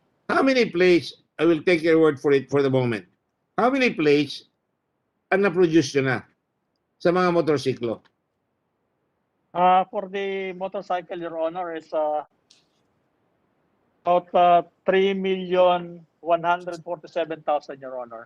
Yan yung mga bagong plaka. Yes, Your Honor. 3,147,000.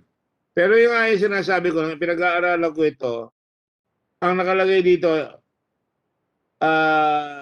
January 21, January to May, ang rehistradong motorcycle is 934,950.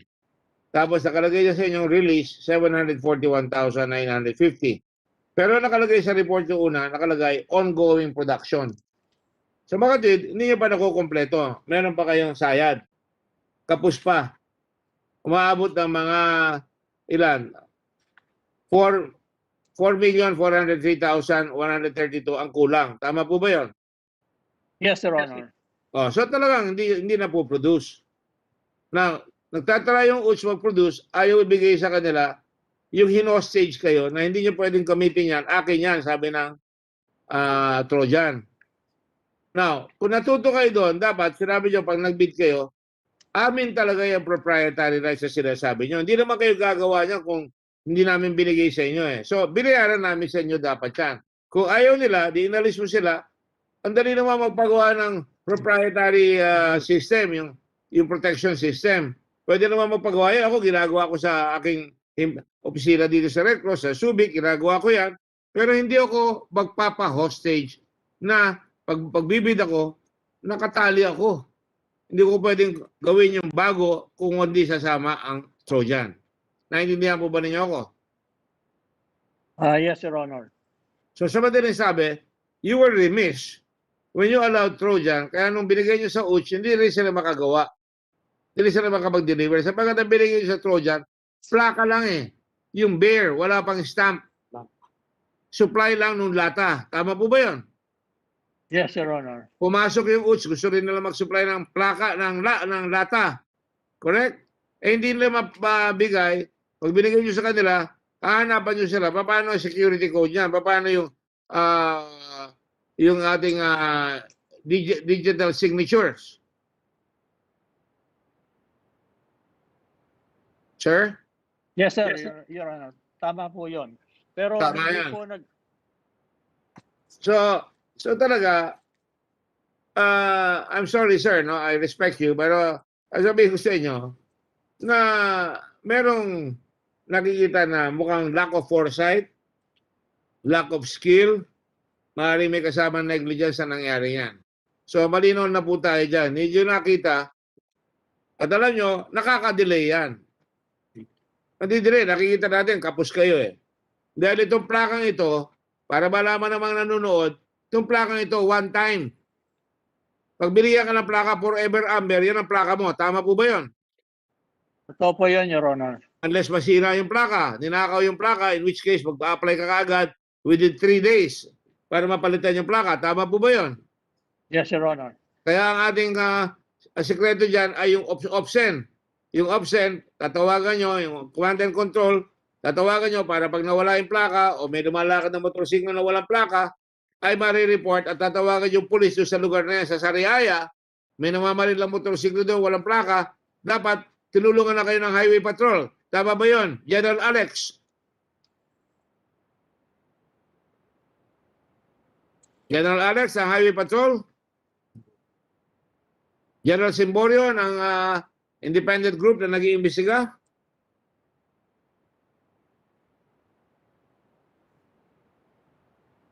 Yes, sir. Tama. Makakatulong sa pulis, hindi po ba?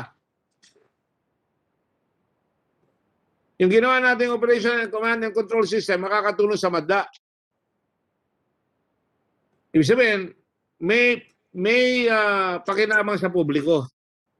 Na pag may nakita silang motorsiklo, that is a threat to the peace and order of the community. Walang plaka eh, di ba? Yes or no? General Alex? Yes, sir. That is correct, sir. That is correct. That is a threat to the public.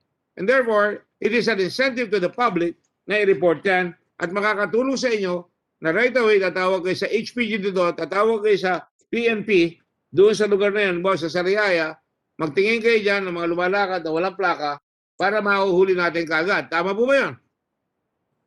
Yes, sir. Napakalaking tulong, hindi po ba? Totoo po yan, sir. Yan, thank you. Now, ang tanong ko ngayon, dahil pag walang plaka, dadami. In fact, this year alone, kami lang ang nagbilang ha. Tanungin ko muna kayo, ilan na ang nabilang nyo na napatay sa riding in tandem?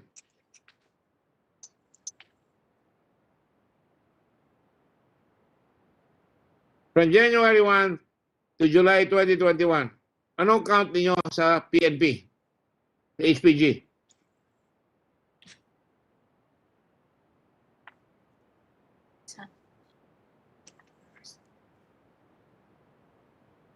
Sir?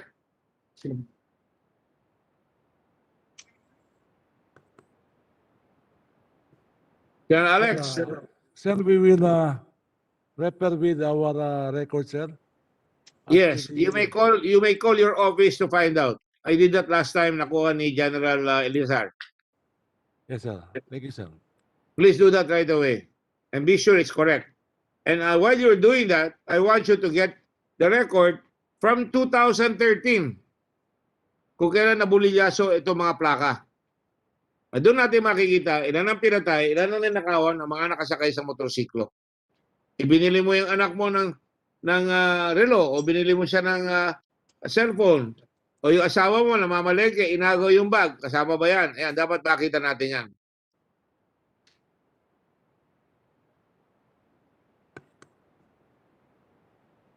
All right?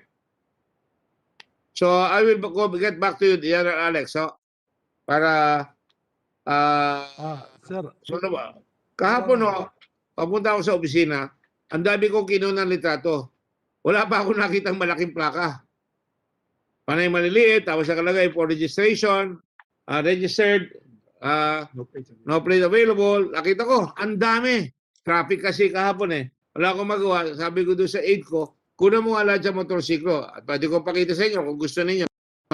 Kunin mo nga yung kay Tukayo. At para makita ninyo. Ayan, halimbawa, ayan, o lumang plaka yan. Tama ba yan, Director General Galvante? Ayan, maliit, di mabasa halos, right? Your Honor, yan po if I may, Your Honor. Yes, sir. Yan po ay temporary plate para mag-signify lang po na nakarehistro yung sasakyan yan. Yan So, po kasi yung conduction Yes, Your plate. Honor. Conduction Hindi plate po, pa yan? yan yung motor vehicle file number, Your Honor. All right. If that is the Signify- case, the public is not aware of that. I'm a senator, and we've been talking about this for a long time. Hindi ko alam may ganyan kayong plakang ini-issue. Which means, we're expending more money than we should. Kung may plaka tayong bago, yun na dapat ang ilalagay. Ba't tayo gagastos pa sa temporary plates? Hindi ko maintindihan yun. Mayaman ba tayo? Your Honor, hindi po gumagawa ang LTO ng ganyang plaka. Yun po ang arrangement na for the dealers, i-supply na po nila yung temporary The dealer. Wow. Po ng, In other words, para mag-signify lang po na rehistrado yung sasakyan at pwedeng gamitin. Para kung sakaling makita sila ng enforcers, mabubuo sa kalaman ng enforcer na ito pong sasakyan ito, pwede nang gamitin kasi rehistrado na po. I don't want to have a dirty mind. I don't want to put you in a very embarrassing situation. But could it be na pinapayagan nyo yung dealer na negosyo niya yan para kumita siya? Wala kayong plaka, maglagay kayo ng plaka ninyo. Para nang papatunay na yan ay rehistrado. Paano natin malalaman na yun ay talagang tama? Yan po ay yung number po na naka-reflect, batay po sa motor vehicle file number na binigay po ng LTO. Motor vehicle file number. Para saan ho yun? Yan may Yung chassis number? Hindi po, yan ang pag-process ng mga dokumento na isasubmit sa LTO para marehistro yung sasakyan. Kaya yun po ay yung number na yon, ang LTO po nag-generate yan. So, hindi. Ano yung generate ng number kayo? Pero yung plaka, pinapagawa nyo sa sales sa dealer. Tama po ba yan? Yes, Your Honor. Alright. Meron ba tayong dealer dyan? Tawagin niya. Magkano cost ng dealer doon sa plaka na yan? Ang dami nyo dyan Itong si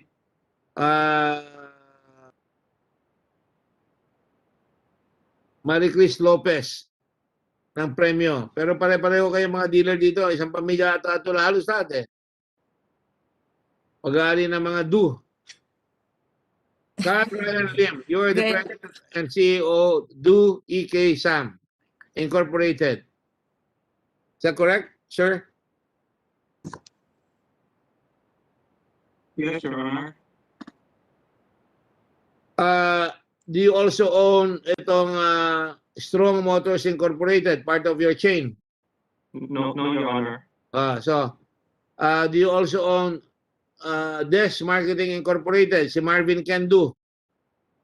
Ang ganda pangalan mo Marvin Can Do. So your family owns that, right, Carl? Jeannie? Janine? Yes, Your Honor. So you own it also. And Maricris Lopez, Premio, is that also part of the Do chain? Different, Your Honor. Different. All right. So let me ask ngayon, binibigyan kayo ng authority na magbigay kayo ng temporary plates based on the motor vehicle File number. File number. File number. Pakisulat nga yan, file number. Now, I'll ask you this question very simply. Don't you get an advantage by the LTO practically is part of your business already.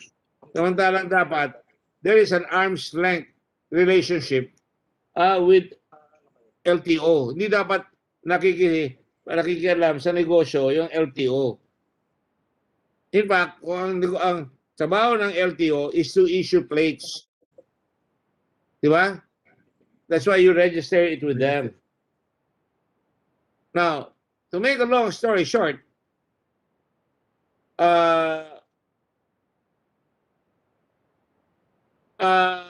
pinayagan pa ng LTO ngayon kayo nung tinatawag na Merdu. But teka, di pa tayo tapos doon sa kwan. Tinatanong ko kanina eh. Sino may tinatanong ko kanina? Sabi niyo, binigyan niyo sila ng motor vehicle files. Tatanungin ko yung kanina, si Carl Victor Lim. Carl Ryan Lim.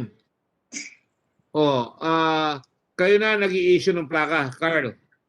Yes, Your Honor, yung temporary plate, Your Honor. Magkano ang bayad sa plaka? Isang plaka? Normally, it is 60 pesos, Your Honor. 60 pesos. Lata lang yun na may number. Ano yun? Pinintura lang ba yun? They have the correct description for that, Your Honor. Tell me the correct me if I'm wrong. Actually, LTO has set like a specification for that temporary plate, Your Honor. I don't understand your answer. What is that again? LTO has a specification for that kind of plate number, Your Honor. So sila rin ang nag-specification. Yes, Your Honor. Hanggang ngayon ginagawa yan, tama? Yes, because in the absence of the original plate, Your Honor.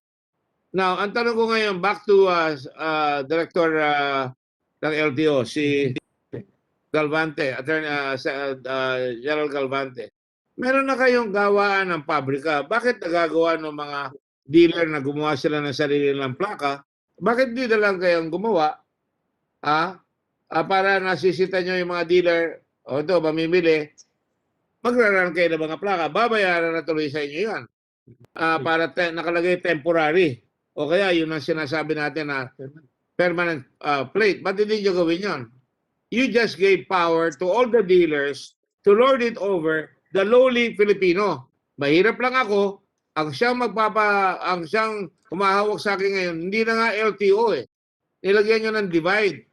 Yung sales in dealer ngayon ang nagbibigay ng plaka, at kung wala kayong plaka under the law, di ba nakalagay sa batas na kailangan pagbili mo within 5 days meron ka ng certificate of registration. Tama ba yun, Director Galvante? Yes, Your Honor. Bakit kailangan pa kayo dumaan sa dealer? Mapapagawa naman ninyo na yung plaka dyan. Your Honor, yung ating plate making machine po naka-decide sa authorized size ng plaka. Yung pong pagpro-provide ng temporary para lang po magamit yung sasakyan to signify again yung registered na po yung sasakyan. Pero wala pong I understand that po. Ako I will follow you kasi ako may negosyo yung tao. Hindi siya makapagbenta because LTO fouled up, hindi lang kayo, iba nakaraan, na maayos yung plaka. Dahil sa kapabayaan ninyo, napipilitan tayo ngayon na may hawak ang dealer sa mga motorsiklo. Tama po ba yan? Your Honor, wala pong arrangement na magpro-provide ng metalized temporary plate ng dealer at i-charge ito. What is this, sir? Yung sinasabi yung motor vehicle file number na ginagawa nila. Ano yan? Lata? Lata yan, di ba? Tinanong ko kanina, lata yan. Actually, Your Honor, yun lang yung temporary sa made of hard cardboard. But it doesn't matter eh. There should be an urgent, a sense of urgency na dapat, trabaho nyo yan, dapat gawin nyo. Tama po ba yan? Yes, Your Honor. Kaya nga po And in truth, hindi nyo ang... magawa.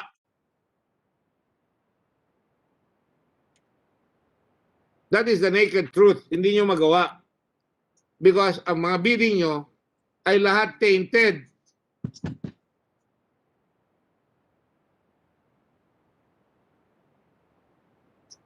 Di ba? Lahat tainted. So what happens is that there is delay every step of the way, and in the process, naging very powerful ang mga dealer. In fact, the dealers don't even give the certificate of registration. You're aware of that, right? Tinanong ko na last time yan. Pinabayaan nyo na ang mga dealer, nagkaroon sila ng tinatawag na mayor dues, no? Mayor dues. Manufacturers, assemblers, importers, dealers, and other entities.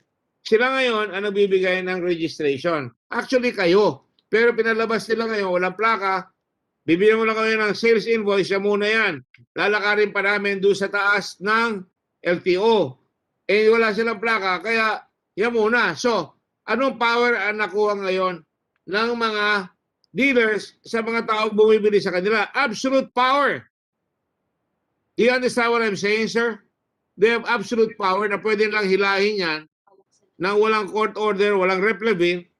At pag na-delay, katulad ngayon, tiba-tiba sila, pag hinila nila yan, napurnada na yung pinaghirapan ng tao na mag-down payment at ayaw nila payagan ng cash, total cash, in violation of the Consumer Protection Act.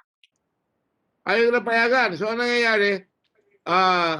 Tumutubo sila sa installment. At pag hinila yan, pipinturahan na ng panibago yung one, i-restore lang nila, benta na naman, at paulit na naman yung nangyayari. Ayan, papakita ko sa inyo ang sistema.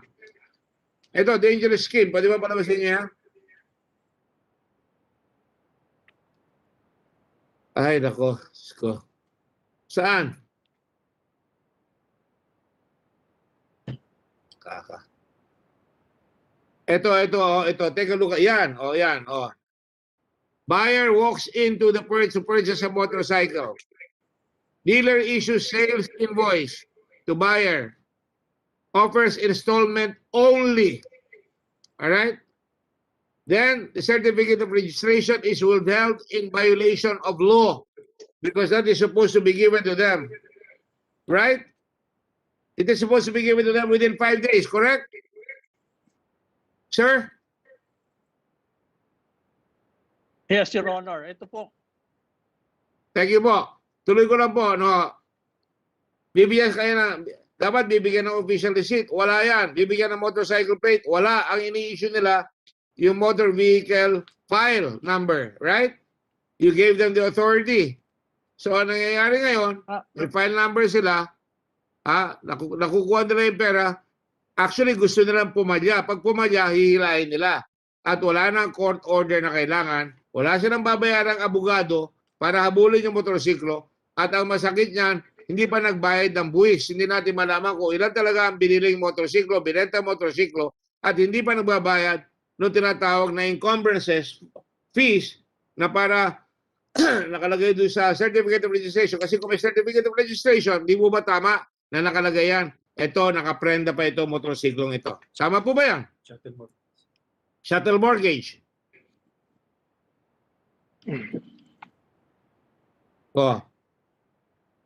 Tama tayo, di ba? Yung sinasabi ko, tama yan. Rider has no plate. Walang plaka. You put him in umpisa ako, sabi ko, kailangan protection natin ang mamamayang Pilipino ay mahihirap. Ulitin ko, mahihirap na nag-aambisyon, mabago yung kanyang buhay. Nag-ipon siya para makabili siya ng motorsiklo. Alright? Pero pag di siya nakabayad, i-repossess. Tama yun, dapat ma-repossess. Kaya nangyari nga ngayon, walang plaka, lalo siyang fair game. Talagang ang tawag doon sa Tagalog, yung talagang kaya siyang kaya siyang pingut-pingutin, takot-takutin, di ba? So, dahil dyan, walang kalaban-laban. Pag hinila, kukuha pa ako abogado, ang dami ko ng kinaso sa motorsiklo, nakakuha na. Yan, okay. Tatawag tayo ngayon ng testigo. Sino yung testigo? Ramil Barakil from Cebu. Sir Ramil Barakil, andyan po ba kayo? Opo. Hindi po. Totoo po ba namili kayo ng motorsiklo? Opo. Kailan at kanino nyo binili yung motorsiklo nyo at anong brand? Ano po, May 16, 2019 po. Sa Yamaha Premio po. Yamaha Premio. Saan nyo binili yan? Sa Naga Branch po, Cebu. Sino ang may-ari ng tindahan? Ewan po, hindi ko alam. Nakalagay dun sa ko alam, Yamaha Premio. Yamaha Premio. So, tuwa-tuwa ka nung binili mo, makakaroon ka na ng motorsiklo. Tama po ba yun, Mang Romil? Opo. Tapos ano nangyari? Nakalagay, kung di ako nagkakamali, bigay mo yung resibo mo, meron kaming kopya ata dyan, di ba? Nung nag-imbestiga. Payment terms, 2 years installment. Cash payment, not allowed. Kahit na bumayad ka ng cash, hindi natatanggapin. Tama po ba yan? Opo. Now, dahil sa COVID, hindi ka nakapagtrabaho o nakapagtrabaho ka? Opo. Nakapagtrabaho ka o hindi? Hindi, wala po. So ano nangyari? 4 na buwan ng bayad ang hindi mo nasunod. Ganun ba yun? Opo. Pagkatapos po, pumunta po ako sa store nila na humingi po ako ng palugit po eh. Bibigyan po sila ng 2 taon. Pero hindi sila pumayag. Kasi gusto nila yung bulto. Hiningi ka na ngayon ng cash payment, total na. Buo na, bulto na. 4 months po. Oo. Sabi ng manager na wala daw COVID. Wala daw COVID. Kunin nila na yung motor eh. Anong walang COVID? Ibig sabihin naman siguro sa wika natin, sa Tagalog, walang COVID, wala kaming pakialam. Bahala ka sa buhay mo. Opo. Tama ba yan? Opo. Yun ang ibig sabihin nila. Opo. Tapos, ano nangyari? Kinuha ba yung motorsiklo mo? Hindi pa po. Pagkatapos nung namatay yung auntie ko, na-quarantine po ako 14 days. Pagkatapos doon, Hindi ka makalabas? Hindi po ako nakalabas. Nag-text na sila. Sabi nila, may demand letter ka na. Kakasuhan daw ako. Premium. Ano ginawa mo? Di po ako sumagot eh. Natakot po ako eh. Tapos ano nangyari? Pagkatapos nag 6 months na po. Kinuha nila yung motor ko sa amin. Wala po ako. Tinakot ko yung mama ko na pag hindi pumirma sa damage, kakasuhan po ako. Ang premium.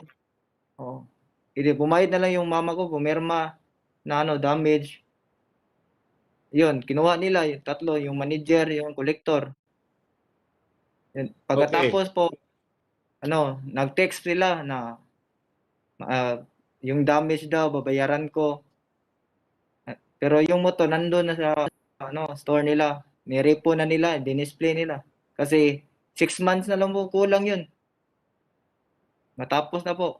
Anong 6 months na lang ang kulang? Tapos na yung bayad mo? Opo. Hindi mo na pag-iusapan. Kahit na COVID, wala COVID. Ganun ba yan? Wala. Opo. Kasi tragic. Sayang po 6 months. Pero dapat bayaran mo. Kung ikaw makakapagtrabaho, bayaran mo ba yan? Opo. Nung may trabaho ka, buwan-buwan, nagbabayad ka. Ora mismo. Opo, nagtrabaho po yung chowking, tapos nag-COVID eh. Wala na yung, wala. Lockdown kasi. Walang customer. Ano ba ang trabaho mo? Anong customer mo? Anong ginagawa mo sa motorsiklo? Nagtrabaho po ko yung Pinaghahanap buhay mo ba yan? Pinaghahanap buhay mo? Para kang taxi. Yung bang hanap buhay mo? Minsan lang po. Pero 2 months po, gusto ko, magbayad po ako ng 2 months. Hindi sila pumayag eh. So nagbabayad ka ng 2 months, yun ang kaya mo. Hindi pa rin sila pumayag. Pero ang trabaho mo talaga, Sagutin mo yung tanong ko. Nasa Yung mga parokyano mo mag-order, halimbawa sa isang tindahan na may siniservisyo ang kabang tindahan, kukunin mo yung order nila, dadali sa customer mo, right? Opo. So ngayon wala ka nang magagamit na motor para mapakain mo yung pamilya mo dahil kinuha na yung motorsiklo mo. Opo. Nag-iisip akong gagawa ng batas para sa mga katulad ninyo, no? Pero siyempre, mangungonsulta muna ako dito sa mga dealer dahil unfair naman sa kanila na hindi kayo makakabayad, hindi kayo magbabayad, no? Pero sa totoo lang, sino may-ari ng premium? Nakita ko yung premium kanina. Marie Chris Lopez. Marie Chris, are you part of the Do chain also? Hi, Honorable Chair. Yes. Yes. So you're with the Do family also, no? Yes, I'm also a Do. That's nothing wrong with that being a one. You're a business people, no? And that's why you're successful. Pero ngayon, medyo hirap, konting compassion. Pero mukhang wala, no? Hindi ko kayo sinisisi doon because everybody has got to survive. Pero sinasabi natin ngayon, meron tayong loan moratorium, 60 days grace period from September to December 2020. Kailan ka nagbabayad? Kailan siya nagbabayad na bayaran yung kanyang kulang na 2 months?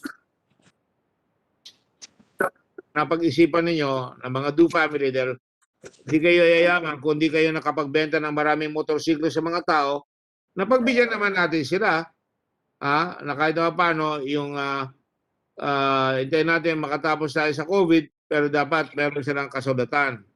Under bayanihan 2 na, di ba? Another 2 months. Kaya ito 2020 yung bayanihan eh. 2. Yeah. Honorable Senator Gordon, if I may. Yes. We actually offered that to a lot of our customers. Now, this morning when I saw in the witness, Mr. Romel Baracuel is part of the agenda. So I actually asked our Cebu managers if this is their customer. And then I'd like to clarify some things from the earlier statement. He bought his unit April 15, 2019. We actually did the best that we could. We sent him 2 letters to notify him of his payments. And then we also called him countless of times, and maybe that's why he wasn't able to answer because he mentioned that he was under quarantine. We understand that times are hard and difficult right now because of COVID, but I also hope that our side can also be heard. Correct. To be fair to Mr. Baracuel, he paid correctly and on time. Unfortunately, his last payment was October 5, 2020, and no payment has been made ever since. He did go to the branch last February, and he promised that he would pay the next month on March. But I think because, as he said, that he was having difficulties, he was not able to do that. But we just want to correct that the unit is still in the branch. It's just taken for deposit because when you realize it, a motorcycle depreciates. It's not like property or jewelry that the value increases through time. Motor vehicles, because they're out in the open in the road, they do depreciate, and we allowed 8 months of no payment and the motorcycle depreciated. So I don't know, we really tried our best. It is our company policy to give every opportunity for the customer to own their unit. I want to emphasize that because we want them to be happy, because we value our buyers, and what we value are repeat buyers. So and that is really the secret to how we have grown our business. In fact, the unit is just in our branch. We're just waiting for the customer to really come to the branch so we can discuss his options. Now, I'm really not sure what happened to the conversation, but I will get back to the manager on that. regarding to the number of months payment. But Mr. Barakwil, if you are open after this Senate Blue Ribbon, we can talk even in front of a DTI representative, and we can discuss payment options. Bottom line, what we want is really for the customer to be able to own their unit. Contrary to what has been said, that it's more profitable for us to just pull out and resell, that is not true. The motorcycle depreciates so fast, and it is beneficial on our part that the customer actually gets to own the unit rather than for us to so-called repossess it. And then I just like to also clarify what Mr. Barakwil said na the case. What the collectors were referring to, it's just a civil case. It's called small claims, and actually that's really our last resort because that is also additional expense for the customer. So I really hope I'm able to clarify that. And again, to Mr. Barakwil, please, if you're still open, the motorcycle is just there in the branch. And I'm really not sure maybe of the words that were said during the whole transaction. I'm from Cagayan de Oro, so mahirapan ako, but I can be there through virtually and we can talk and discuss because at the end of the day, we want you to be able to own your motorcycle again. Thank you, and I hope I was able to clarify everything. Yes, I think that's very compassionate of you. Yung nga ang problema natin, Marie Chris, no? You sound like a very, very kind lady. I've spoken to her mother also. Ang lumalabas, you're trying to be very kind, and it's a very difficult situation. But are you aware that the loan moratorium was adjusted and extended? Ang due date ng kanyang motorsiklo na dapat niyang bayaran, October 19, 2019, kung di ako nagkakamali. October 2020. Pero in-adjust ito, ang due date ngayon hanggang March 2021. Alright? E nasa July 2021 na tayo. So he had a few. So you could have gotten the money nung kinukuha yon at 2 months. So he's also trying to, he seems like an honest fellow. Ang gusto niya lang makapaghanap buhay siya. Kung di siya makakapaghanap buhay, hindi rin kayo mababayaran. So talagang dapat each one of you will have to lean over backwards. At kayo naman dapat ako, I am not going to press on business to do that because nagninegosyo kayo. It's not a charitable association, no? But on the other hand, I'm glad that you said you want to make the customers happy. Your family's wealth has come from the little people who buy your motorcycle. And therefore, tama yung sinasabi mo na dapat konting pasensya, konting So sinasabi mo ngayon, kung gusto ni Mr. Barakwil makuha yung kanyang motorsiklo, andun siya. On the other hand, dapat rin ang gobyerno buksan yung bangko ng tinatawag nating land bank, tinatawag nating development bank or mga rural bank na dapat kung di sila makabayad sa inyo during this time, makakuha doon. Yan ang iniisip kong legislation. Para hindi malulugi yung may-ari ng motorsiklo nagbebenta, hindi rin naman malulugi yung buyer. Ang gobyerno bilang parents patre at parents ng buong Pilipinas, parang nanay at tatay ang gobyerno, alalayan niya yung mamamayang Pilipino. Katulad na sinabi ko nga from the very beginning, ang gobyerno dapat pantao yan. Hindi lang para sa ilan. Nauusami yan ng corruption, nauusami yan ng greed. So, ang iniisip kong batas na ipafile ko rito ay lagyan natin ng batas na pag mga ganitong situation, papasok ngayon ang bangko o di kaya kung member sila ng SSS, makakautang doon. Yun ang gagawin, no? Dahil ang gobyerno hindi malulugi yan, they can always print money. That's a responsible statement. Pero ang totoo niyan, hindi malulugi ang gobyerno. Ang negosyante malulugi. Pero sana mag-usap nga kayo, no? But the point is, the bigger picture, Marie Chris, and going back to Director sa iyo, Director Galvante, you have to really help our people. Ang nangyayari, binigyan mo ng pagkakataon na napaka-powerful na ng mga dealers. Sobrang powerful. Pwede lang hilahin. Hindi lang naman yan ang kaso. Meron pa, dito mismo sa Red Cross, meron akong tao, hinila yung motor niya eh. Andiyan ba siya ngayon? Na hinila yung kanyang motor. Dahil nga nakasakit rin siya, hindi rin siya makabayad, eh dapat talaga may ayos. But the point is, it is one-sided. Walang kalaban-laban ang mahihirap at maliliit. Na nakita naman nyo yung sinasabi ni nito si Romil na gusto niya magbayad. In fact, gusto niya magbayad ng 2 months. Tapos na-stress pa yung nanay niya. Pinapirma niya yung nanay niya para kunin yung kanyang motorsiklo. Ngayon, stress na stress siguro yung mama, paano ko pakakanin ang pamilya ko? Paano ko bibili ng gamot? Paano ko papaaralin yung mga anak ko? Paano ako kakain? Paano kakain yung mga pamilya ko? Napaka suwail na situation yan. Di ba? I'm sure everybody agrees. Di ba? If you don't agree, you tell me because like I said, I intend to file a bill on that regard.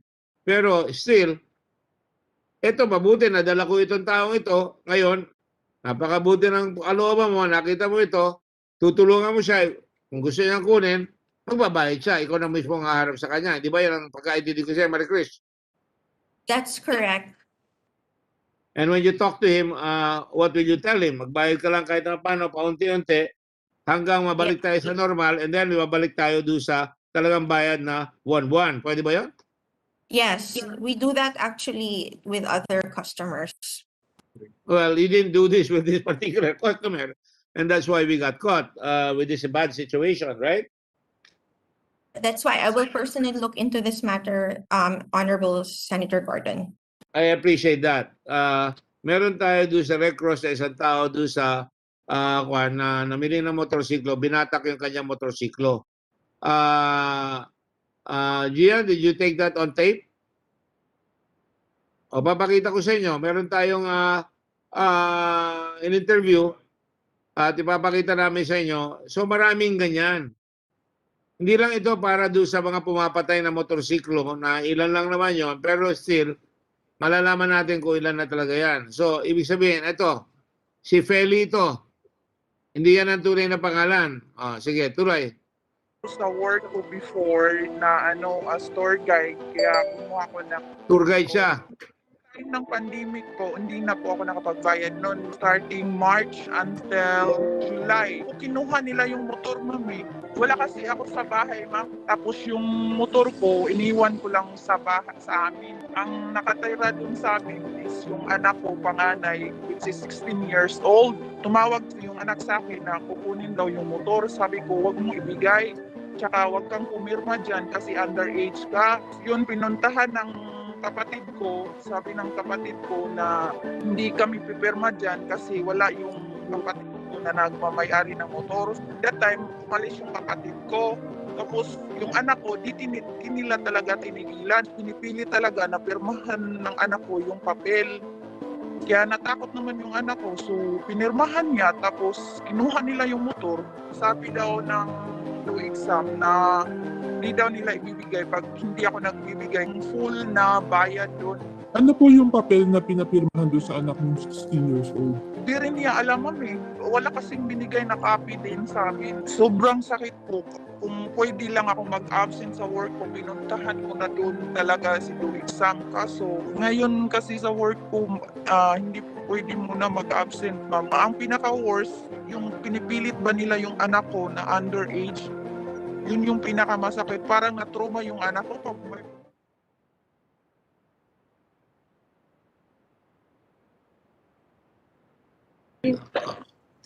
Pwede niyo ba tawagan sa telepono sa Taal Operation?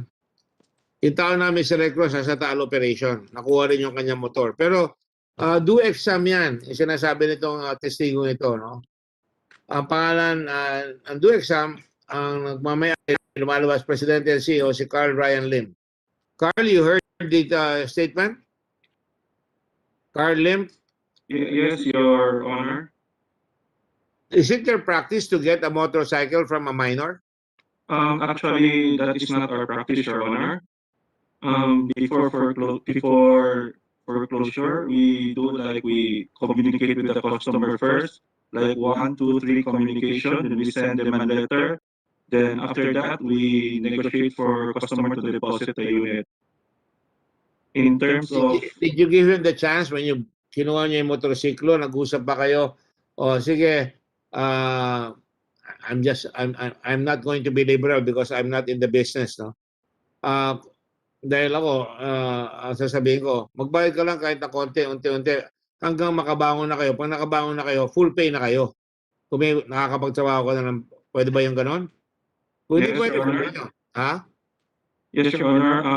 In fact, our company policy is that as much as possible, we do not foreclose or deposit unit because we give the customer all the chance for them to pay off. Kasi na, alam mo, Carl, dahil wala silang hawak na registration document, at hawak nyo sila dahil kayo ang merong deed of sale, may promissory note kayo, ang laking tipid ninyo sa abogado. Hindi na kayo magdidemanda na replevin ang tawag namin mga abogado ron. No?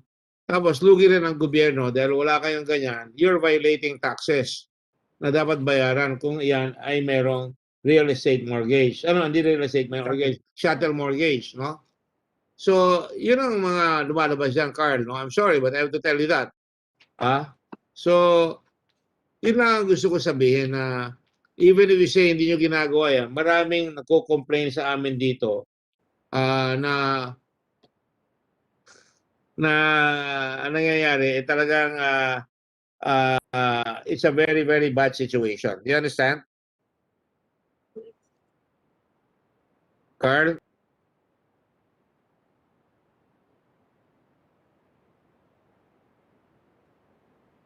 Were you listening? Yeah.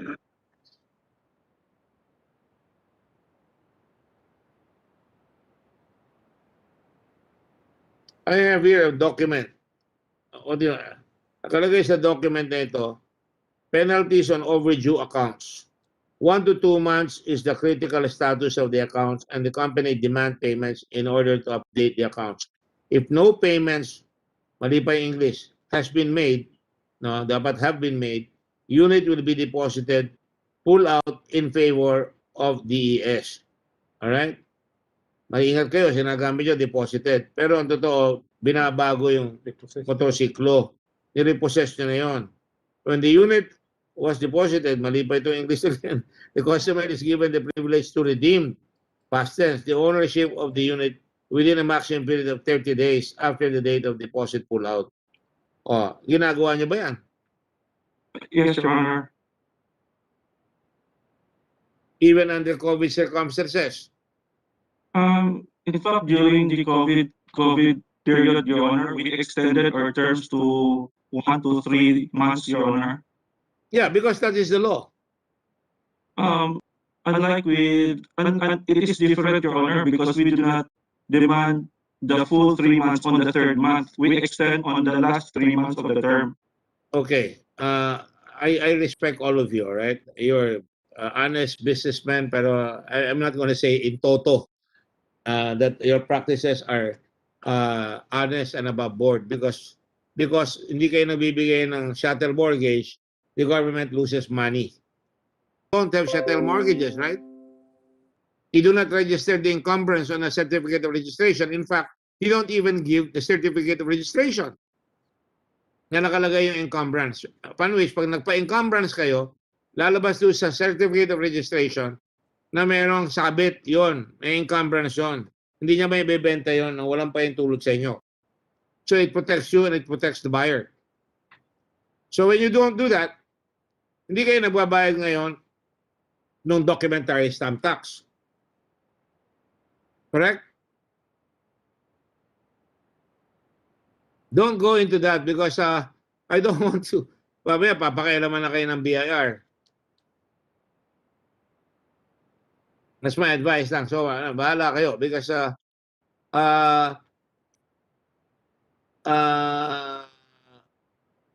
right. So, yun lang ang gusto ko sabihin. Let me go back to Mr. Barakel.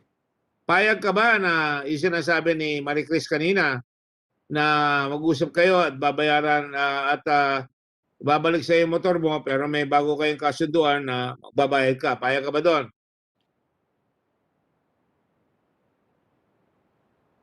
Romel, Yes, sir. papayag ka doon. Honestly, sir, wala po ako naka-receive na letter sa sa Premio. Puro pananakot po. Sabi nila, pag hindi ko sinuli yung motor, kakasuhan daw ako ng carnapping. Willing po ako magbayad eh. Puro sila pag hindi ko sinuli yung Pero motor. hindi ka na pwedeng kasuhan ng carnapping dahil nakapangalan sa iyo yung resibo May resibo ka at saka may wala kang certificate of registration, pero may resibo ka, may katibayan na nagbabayad ka.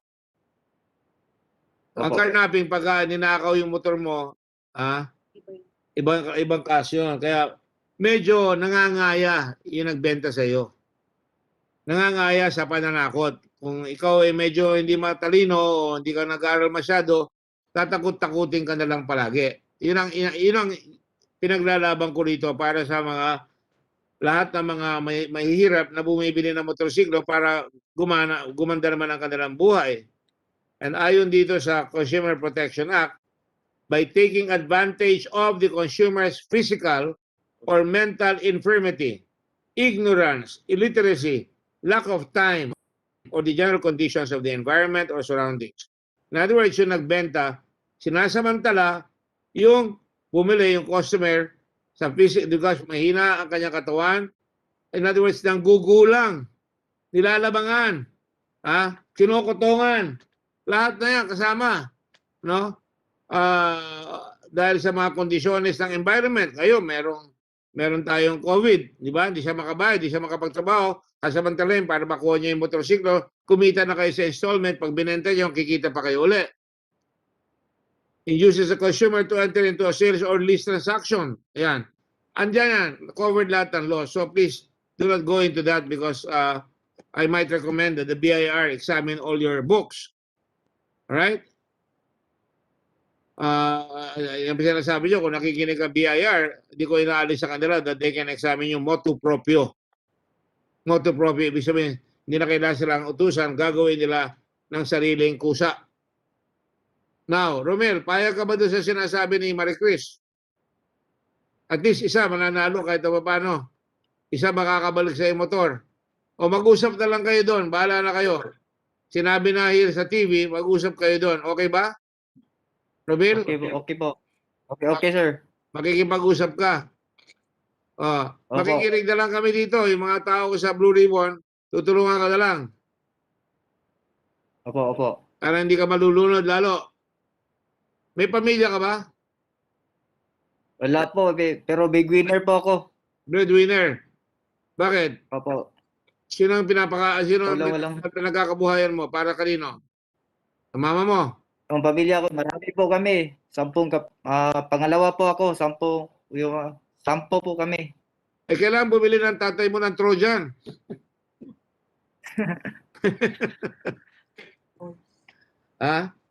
Kailangan talaga may konting family planning. 10 Di ba?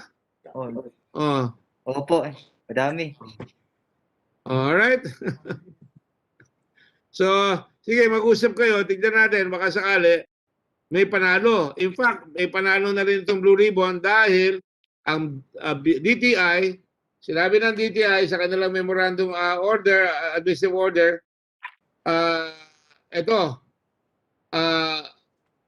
installment only is prohibited. Kung kaya magbayad ng cash, kung kaya mag-balloon payment, papayagan yan. Tama?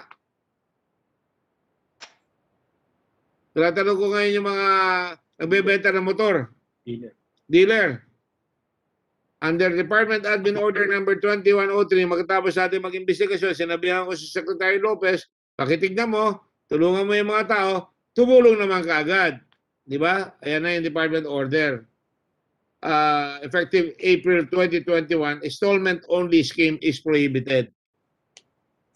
Alright? Dahil alam niya, talon-talo yung tao sa installment scheme. Now, let me just go on. Malinaw tayo dyan sa mga nangyayaring ganyan. Pasukan naman natin ngayon ang tinatawag natin command and control center para mabawas-bawasan yung pumapatay ng tao. Alright? Now, Secretary, Director General Galvante, meron na ba kayong command center? Your Honor, meron na po, unti-unti natin kinukumpleto. Hindi ko tinatanong. Sa ngayon Meron po, o unti-unti? meron na po. In fact, hindi pa, yung po kasi pangangailangan na ma-set up hanggang sa region, ginagawa po nito, nagpapatuloy po tayo. But sa ngayon po, gusto po namin i-present sa inyo. In fact, nandito po kami sa kwarto ng aming command center at para marahil ma-present Hindi ko maintindihan ba't hindi nyo magawa? Because kung meron kayong command center, pwede kayong tawagan. Meron na ba kayong number? Yes, Your Honor. Anong number? Yung sa Hotline 88 LTO 88586. Tama ba yan? Yes, Your Honor. So kung kayo ninakawan ng motor, nawala yung plaka nyo, o di kayo binigyan ng certificate of registration, makakatawag sa LTO. Tama? Yes, Your Honor. Umpisa na yan ngayon. Ang tanong Yes, ko, Your Honor. in-advertise nyo ba yan? Ako, hindi ko alam eh. Yung mga tao ba, alam yan? I-announce na po namin to, Your Honor. Is it operational? Yes, Wala Your pa. Honor. Although limited pa po yung yung capability nito, pero doon po sa sinasabi ninyong maabot ng tao para mag-report, magagawa na po yun, Your Sure. Honor. I have a command and a control center here in the Red Cross. Noong nawala ng tubig, yung nagkaroon ng diarrhea doon sa Mongkayo, nakatawag sa akin kaagad same day. At nagpadala kaagad ako ng 2 tanker doon para hindi na malason yung mga tao. 5 namatay doon. Because we have an operation center, yung mga volunteer namin nakakatawag sa akin. Yan ba? Kaya nyo lang gawin yan? Yun po ang hinahangad namin. In fact, Iba yung hinahangad na kung tinatanong ko, kaya na ba yan gawin? sa ngayon po, hindi po sa ganong extent. But sir. yung pong pagtanggap ng tawag, nagagawa na po namin yan at magagawa na po yon. So hindi pa talaga operational. Nakadikit na ba kayo sa highway patrol? Nakadikit na ba yan sa lahat ng PNP stations? Ako lahat ng eskwela, lahat ng ospital, meron ako doon sa operation center. So bakit dito, simple lang kayo eh. Lahat ng police department, bawat munisipyo, meron kayo. Lahat ng PNP provincial, meron kayo. Dikit kayo sa highway patrol, meron rin silang mga detachment. Pwede nang masabi ka agad, oy may lumiligi dito na walang plaka sa Sariaya. Nakapatay ng 2 na nakamotorsiklo. Ngayon may nakita kami. Tatawag kayo ngayon sa Sariaya, tatakbo yung highway patrol, tatakbo lahat yung pulis doon. Mag-aabang, magda-dragnet, mahuhuli. Tama po ba yan? Yes, Your Honor. Yun ang pakay niyan para mabawasan yung mga salarin na pumapatay na patraidor. Di po ba? Yes, Your Honor. May coordination na ba yan sa DICT? Kay Greg Hunasan? Kasama po sa ISS. The answer is yes or no. Yes, Your Honor. Pero anong coordination yon? Maba kayo nabili sa DICT? Sino ang DICT? Bigyan niyo. Sir, Mr. Omar Sana. Senator Attorney Omar Sana. Omar Sana. Is that a Muslim name? Yes, Your Honor. Hello, Assalamualaikum. Walaikum salam, Your Honor. Ang pangalan mo, napakaganda, Omar. Omar Sharif. Di ba? Magalaming maganda yan. Pero yung pangalan na Sana, yan ang tinatanong ko. Ayokong sagot ng LTO, sana magawa na. Sana mawala na yung salot. Sana mawala na yung patayan. Kaya dapat, ikaw nasa DICT ka, dapat meron kang sense of urgency para ang sagot kagad. Pwede na sir, ginagamit namin. Okay na sir, may protection na ang tao. May protection na ba ng tao dyan kung gagamitin yan? Be truthful. Your Honor, I'm not familiar with the setup of the command center, Your Honor. There were I was told that there were coordinations with LTO and PNP, but the last meeting, Your Honor, with them was last year pa po. Last year pa. So, Yes po. I'm sorry, Dr. Galvante, no? I cannot rely on your word alone now because I already told you, June 18 pa tayo dapat natapos eh. Sabi ko, hayaan nyo muna matapos sila para naman lusot na ang LTO na nagawa na nila. Pero mukhang hindi niya pa nagagawa, boss eh. But Your Honor, if I may add, the DICT recently designated one of our directors to the LTO to coordinate, well, to help them with the I know. But the ICT-related point, concerns. Omar, is hindi pa nagagawa. In other words, like any government office, pag nagalit yung boss, ano ba, tapos na ba yan? Present progressive, sir, ginagawa pa namin, hindi pa tapos. Malapit na. Maybe this year, maybe next year, maybe never. Yan ang sagot palagi. Ako sa opisina ko, nakakagalitan ko yung tao pag sinabi ko, tapos na ba yan? Sir, ginagawa pa. Akala ko, sir, ginawa na ng tao natin eh. Hindi pala eh. Oh, kung ginawa niya sana, tapos na ito. Wala yung akala ko, wala yung kung, walang kasi. Karamihan pag tinanong ko, sasabihin ko, yes or no, nagawa na ba? Eh kasi, anong kasi? Ba't nagrarason ka? Answer, yes or no. So, ang conclusion namin dito, hindi pa nyo nagagawa yan, hindi pa umaandar yan. And we may have to conduct a spot inspection and we're giving you time. Tama, ito, I shouldn't even give you time because I have to report already kasama yun kailan ba magiging fully operational yan? Your Honor, ang sinasabi po namin, explain namin, ginagawa na po ito. Kaya lang hindi po mapagsabay-sabay na lahat yan instantaneously makokontak na po. Pero meron na po kaming coordination sa police station, halimbawa sa Quezon City, sa NCR, para yung pangangailangan na kaagad mangyari po na masagot. Sir, kung ako gagawa niyan, nasa full page ad yan announcing the opening of the hotline. You may now call on the following things. Ninakaw yung motorsiklo nyo. Under the law, pag hindi nyo re-report yan, madadali kayo. Alright? Dapat may tape recorder yan para pa nagsabi na wala yung plate number ko, sasabihin niya. Pag nawala yung motor, sasabihin niya. Pag nakakita ng patay, nakakita ng motor na lumalakad, na walang plate number, i-report. Ayan ang sa amin ang operation center namin dito sa Red Cross. Kompleto kami, meron pa kaming mga hindi na ako magsasabi dyan. No? But the point is, kung gusto, maraming paraan. Kung ayaw, maraming dahilan.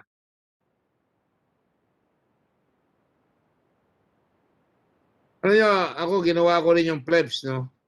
Pansin ko, ang PNP ayaw implement. Dahil doon, pwede mong tanggalin yung pulis sa munisipyo o sa probinsya kung saan ang gulo ang isang pulis. Kahit na general siya ng pulis, pwede siyang tanggalin doon. Pero ang tagal-tagal na yan, naglagay pa na tayo ng pera dyan, ng another $500 million, kung di ako nagkakamali, para pa gawin yan. Hindi pa rin na-implement. O, sinasabi ko dito, para ako nakikinig yung media, ang laki-laki na ng perang ginastos sa plebs, wala pa rin ginagawa. Ang laki-laki na ng perang ginamit dito sa mga plaka, wala pa rin lumalabas. O, 100 million pala, I'm sorry, 100 million in 2017 for the plebs, but nothing happened. Ang nangyari, nag-meeting sa Conrad Hotel pa. 5-star hotel, nag-meeting sila doon. Good grief.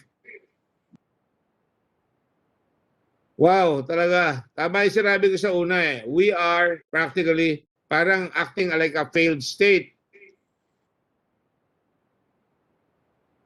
Kailangan gawin nyo na yun ng paraan.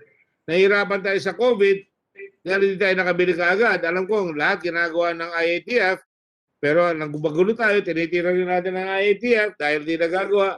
May mga namamatay, 25,000 na namamatay, tumataas at nakatakot ako doon sa variant. Kaya dapat mabilis tayo. Kung wala tayong sense of urgency katulad dito, tuloy-tuloy pa rin ang pandemic na pinapatay yung mga tao na nakamotorsiklo.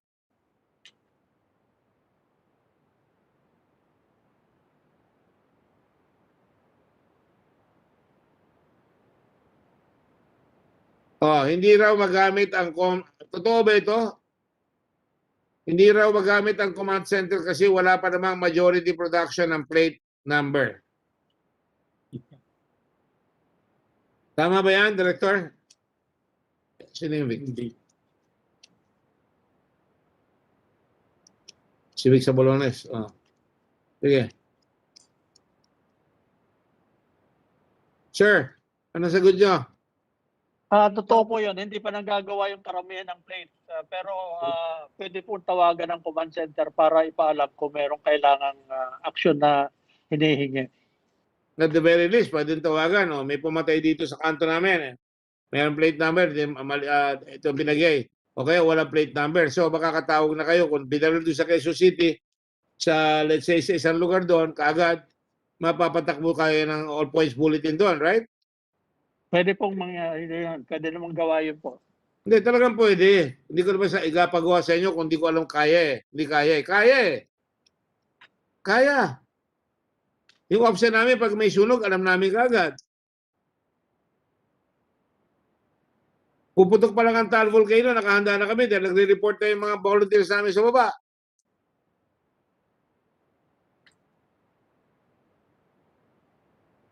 Anong capacity ngayon yan? Sa ngayon po, pwedeng tawagan para tumanggap ng report. At kami naman po, makaka-contact doon sa police stations na malapit sa pinangyarihan para makapag-responde po.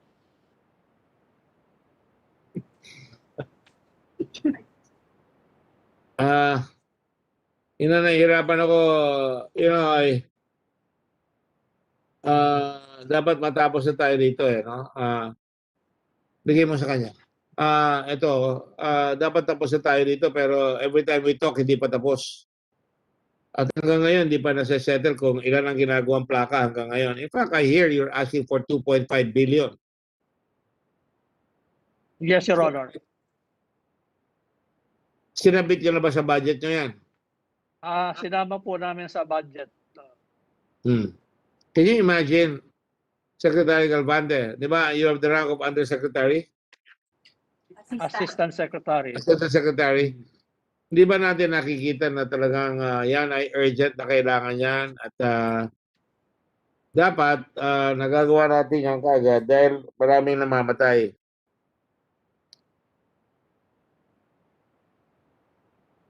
Hindi ba nakikita yan?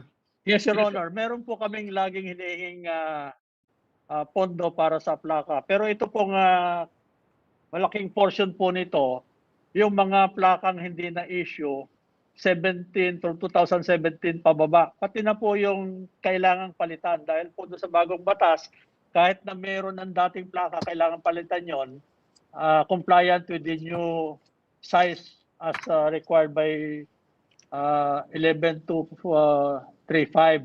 Asek Galvante, I have 3 phones calling the number that you gave. Wala sumasagot. Hindi na dadayal po. Hotline is not working. Ang sinasabi ng mga tao ko, the number you dial cannot be completed. Please check the number and dial again.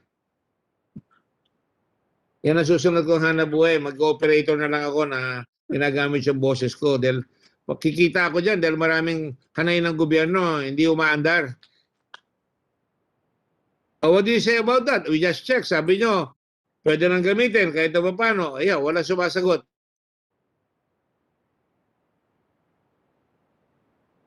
I am not happy with this role of mine. Akala nyo ba? Ngayon, pinapa-imbestiga pa ni Senator Pacquiao. Kung wala namang iniwan sa akin, ay ako naman ang atsoy na naman maghahanap. Hindi ko maintindihan itong buhay natin eh.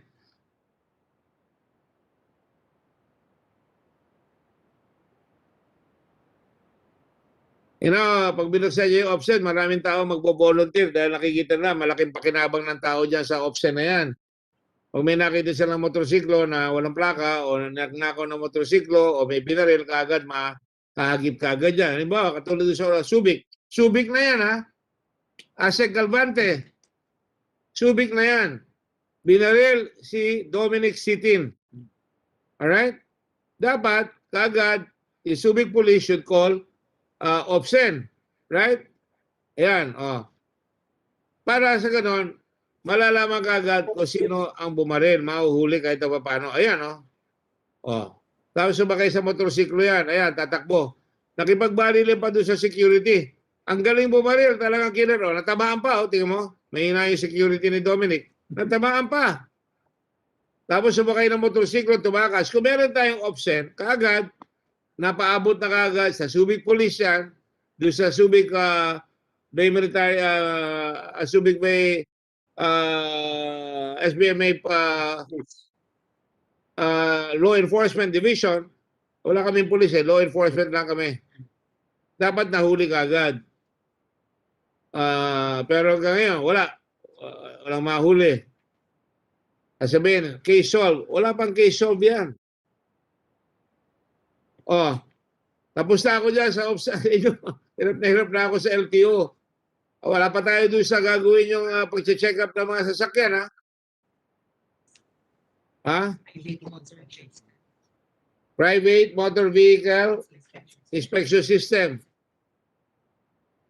At saka alam ba ninyo, yung emission system ninyo, hindi nakakapagparehistro marami dahil tinaas nyo ang singil. Totoo ba? Mr. LTO? Hindi po totoo yun. Ha? Hindi po totoo yun. Abay, meron ako sumulat sa akin Namili siya ng kotse. Ang singil sa kanya, lumang auto. Sinisingil niya na mataas. Meron ba kayong bagong order na pagka luma ang kotse, sisingilin niya na mataas? Yung mga mahihirap, kaya bumili ng lumang kotse. Unless there is a national law that says, lahat ng lumang kotse, magbabayad ka na mas mataas na tax, katulad sa Japan. Wala naman tayong ganun pa Wala po kaming orders na ginagawa to that effect, Your Honor. Wala, tingnan nyo nga yung Facebook ko. Tumawag sa akin sa Facebook, sa tao nangangalan na De La Fuente, Bustamante, Bobby Bustamante. At siya ay nagpaparehistro ng kanyang biniling kotse at yun sinisigil raw siya ng malaking halaga. Baliktad naman raw, bibili lang siya ng kotse para magkakotse siya. Yun ang problema ngayon, mataas pa. Hindi namin kasalanan sa batas na ito na wala kayong plaka. Ang problema nyo, the constant delay, every step of the way. The lack of skill in coming out na mag-bidding properly. And the fact that you are not, nahuhuli kayo ng COA, nahuhuli kayo ng Supreme Court, at saka yung mga machine robots niyo in the plant can produce 27,000 plates a day dyan sa factory nyo dyan sa LTO. Tama po ba yun? Tama po, Your Honor. Kung maandar yan, dapat matagal na tapos lahat ang plaka. Tama po ba yun? Ay, Apple Lakay. Masabol ko titulong mo. Dakil lang ang problema. Awanti plaka. Nalpasin ng tao. Patay ng patay. Ito. Babasahin ko sa inyo. Senator Gordon, alam nyo kasi open na ng mga linya ko sa tao Lahat tumatawag sa akin, pati sa telepono. Binibigay ko yung number ko. Kayo, hindi nyo maibigay ang number, tatawag kami. Ano paliwanag nyo? Wala sumasagot. Huli na naman kayo. Paano naman ako matutuwa sa inyo? Senator Gordon, paano matutuwa ang tao? More important. Ako hindi na ako kailangan matuwa. Gusto ko lang mapairal ang mga batas. Ito, Bobby Bustamante. Senator Gordon, I'd like to bring to your attention, ito pakinggan nyo, the outdated or better yet, antiquated LTO vehicle registration annual rates. I just found out that the older the vehicle is, the higher the registration fee. That is probably why a lot of older vehicles are not registered, especially in 2020. I just bought an old car, a 2000 Honda Accord, and the seller did not register the vehicle last year. Di lugi na naman ang gobyerno. The cost ng registration, they said, is 6,000 piso. Plus the penalty, which is 1/2 of the total annual registration fee of 6,000. So, bali lumalabas, 9,000 na. Alright? Plus whatever other fees they added, so total cost is 9,325 pesos. Comparing the car with the 2016 model, the cost is 3,000 plus penalty, which is 1/2 or 4,500 only. That is outrageous. I ask LTO And they said that is what the automated computation is. The older vehicle gets charged more, so the regular working citizen who cannot afford to upgrade to a newer model and work hard to pay off their finance cards instead get ridden with high registration fee rather than lower fees. Ito lang ang only country, mali ata ito sa nasabi niya dito. This is the only country that does the vehicle registration fees backward. Dito to yan. Sa Singapore, mas luma ang kotse mo. Sa Japan, sisingilin ka na mas mataas. Kaya dito tinatambak yung mga right-hand vehicle. Di ba? Totoo yan, Mr. LTO, Mr. Galvante? Hindi na po ina-allow yung right-hand vehicle. Kaya nga, dahil nga tinatambakan tayo, nakikita ko si Carl Rainer Lim tumatawa. Bakit ka tumatawa? Natutuwa ka na sisigil lang mahal ang customer natin, ang mga tao? Kawawa naman si Mang Juan, sabi niya gano'n. Na sinabi rin na hindi daw applicable ang senior citizen discount. Yan. Hindi ko alam kung talagang tama yung sinasabi niya. So, any part ng government agencies. Sa private lang daw applicable ang discount sa senior citizen. Mismo mga kawani ng LTO ay sang-ayon na kailangan palitan na ang antiquated table of fees. Di ba pa? Huwag nyo nang palitan, baka tumaas pa. Editorial ko yun. Information lang po para sa inyo na baka pwede ninyong pangunahan ang pagbabago na mga nabanggit sa LTO. Maraming po salamat sa mga nagpapatupad ninyong mga panukala at tulong sa sambayanan. Thank you, Bobby. O yan, nasabi ko na. Alright? A number of delinquent motor vehicles, by delinquent we mean hindi nakarehistro, is 19 million. Tama po ba yan, sir? Hindi ko po alam ang eksaktong number ngayon, eksaktong amount. Pero po yung binabanggit niya, hindi po pagtataas yun. Siguro po kaya nadagdagan dahil sa penalty, dahil sa hindi niya po pagpaparehistro. Pero hindi po tinataas yung rate ng babayaran sa pagpaparehistro po. Wala pong pagtaas yun. Papahanap ko siya, papaabot ko sa kanya yung sinabi niya. Yes, Your Honor. Okay. Pero itinanong ko sa inyong huli, totoo ba 19,000 or ito, 19 million, 19,000 ba yun o million? 19 million ang motor vehicles in 2020 na delinquente. At of that, 12.7 million are unregistered motorcycles. Totoo po ba yan? Narinig ko na yan nung araw pa. Pag siningil niyo yan, sir, pakinggan niyo lang ako sa no? Kung pwede lang. Ako naman para sa kabutihan lang ng bansa eh.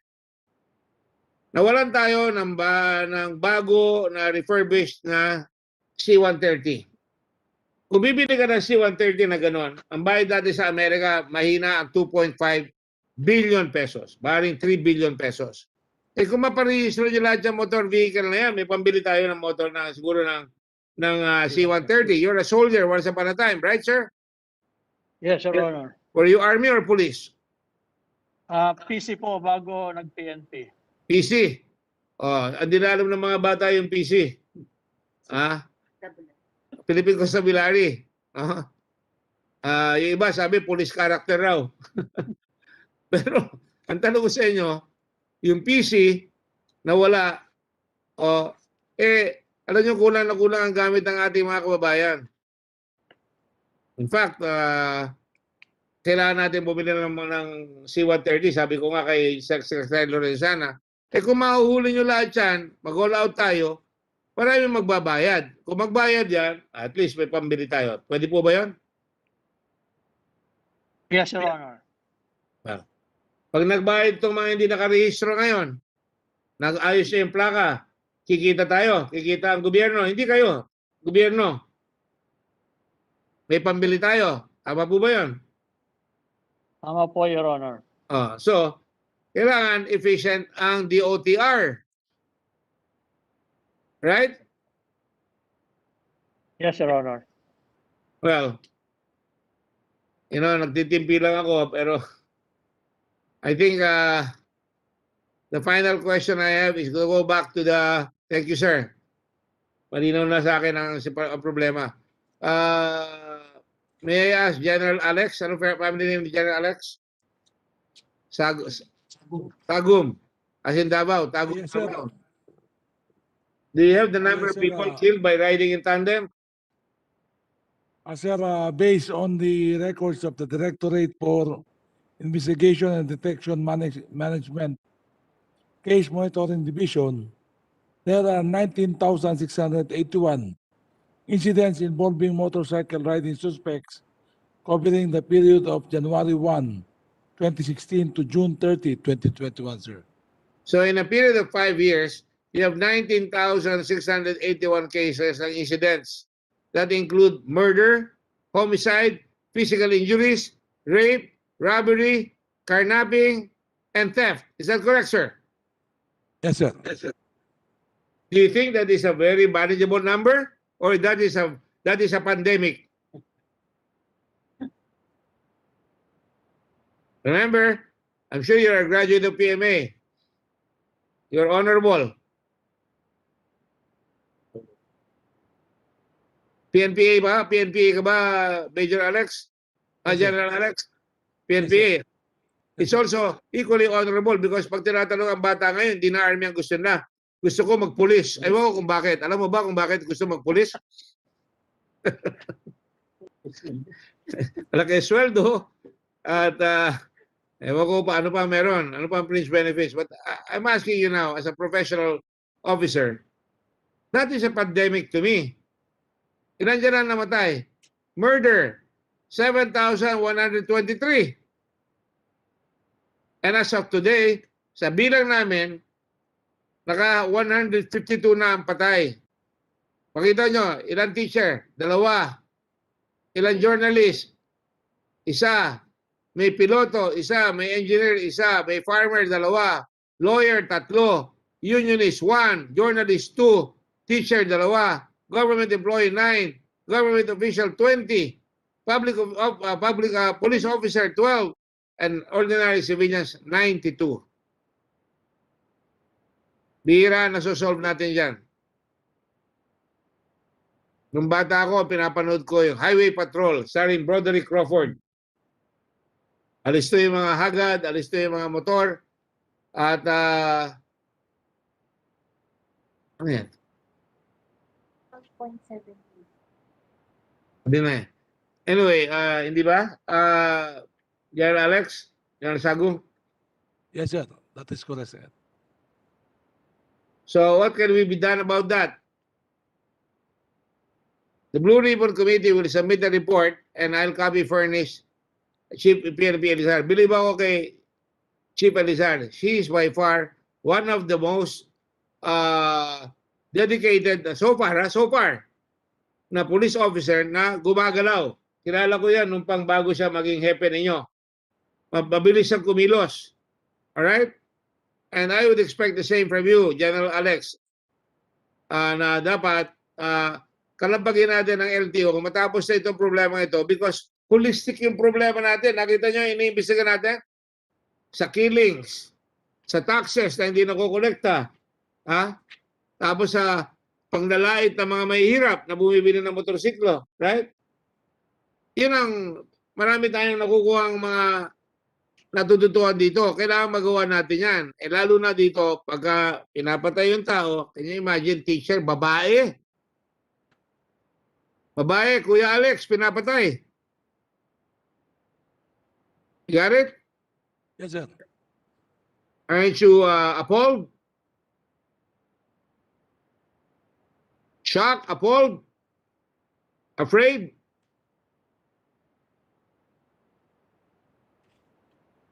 Please answer the question, sir.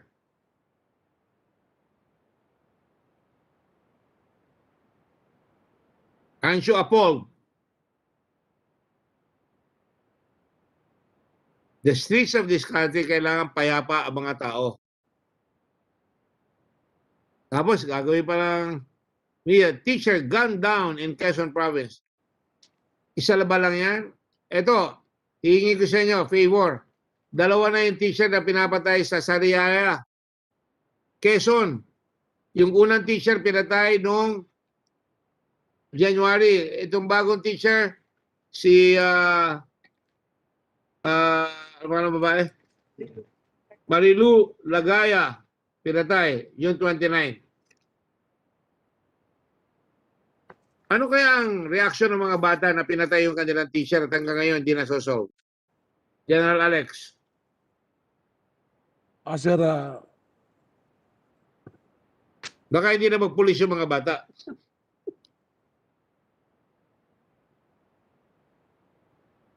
I'm not ridiculing you. I'm just saying the situation is very serious. And one day, you will retire. Tayo, baka protected tayo. Pag nag-retire tayo, we will be like the ordinary citizen. We think we're special. I've never considered myself special, except talagang pinipilit ko magawa yung tungkulin ko. Alright? Gusto ko rin sana, kayo rin, magawa nyo yung tungkulin ninyo na magkaroon tayo ng sense of urgency. Like, hindi ko naman pinupuri sa sarili ko. Yung mga Red Cross volunteer na lang inuuri ko. Nung bumaksak yung C-130, nag-report na sa amin, nandun na sila kaagad sa ground, natulungan na nila yung mga tao, nagbigay na sila ng 2,500. Ibig sabihin, may kusang loob, malasakit, at kapwa-tao. At nabigyan na namin ng psychosocial support yung ibang member nung na bumaksak, na batayan. Dapat, nakita niyo yan, ako nagugulat, I'm appalled. If you're not appalled, I'm appalled. Why do you refuse to answer, sir? I'm appalled. yes, sir. For the information, sir, the PNP is exerting effort to arrest and identify the suspects. And for your information, sir, out of 19,681 incidents, we were able to arrest 2,996 MRS suspects and were able to kill 838 MRS suspects, sir. 800. And your favorite word seems to be kill. All I was saying is, when we do this with Director, with ASEC Calvante, your job will be a lot easier, I think. Correct?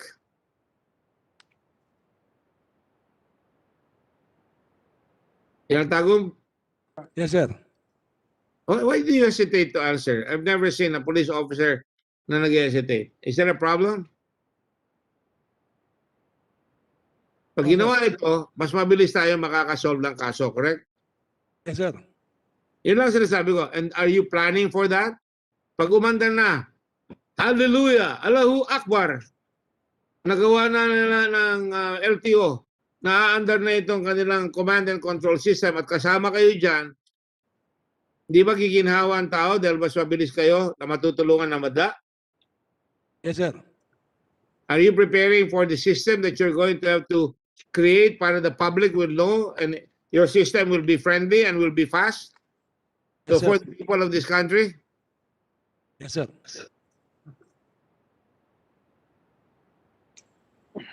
Can you show the barangay tanod being killed? Alam ko nakita niyo na ito. Gusto ko lang ulitin para lang Ako pinapanood ko yung pamisa-misa para hindi ko nakakalimutan eh. Sila Bonera.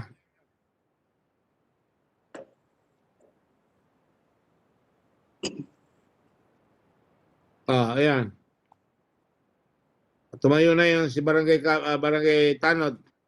Dumaan pa yung bisikleta sa harap. Binaril siya. Pak! Pak! Pak! Pak! Pak! Pak! Pak! Pak! Pak! Nilipat sa kanang kamay yung baril. Binabaril yung kasamang Tanod sa kabila. Ganong kasidhi ang pumapatay. Did you watch that, General Alex? Shall I repeat it for you? Sir, for your information, sir, that case that was shown in the screen was already considered solved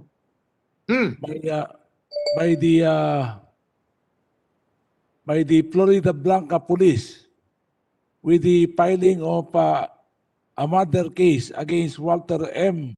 Santos and 2 John Doe, sir. Very good. Nahuli na ba yun? Yes, sir. And it was filed last February 3, 2021.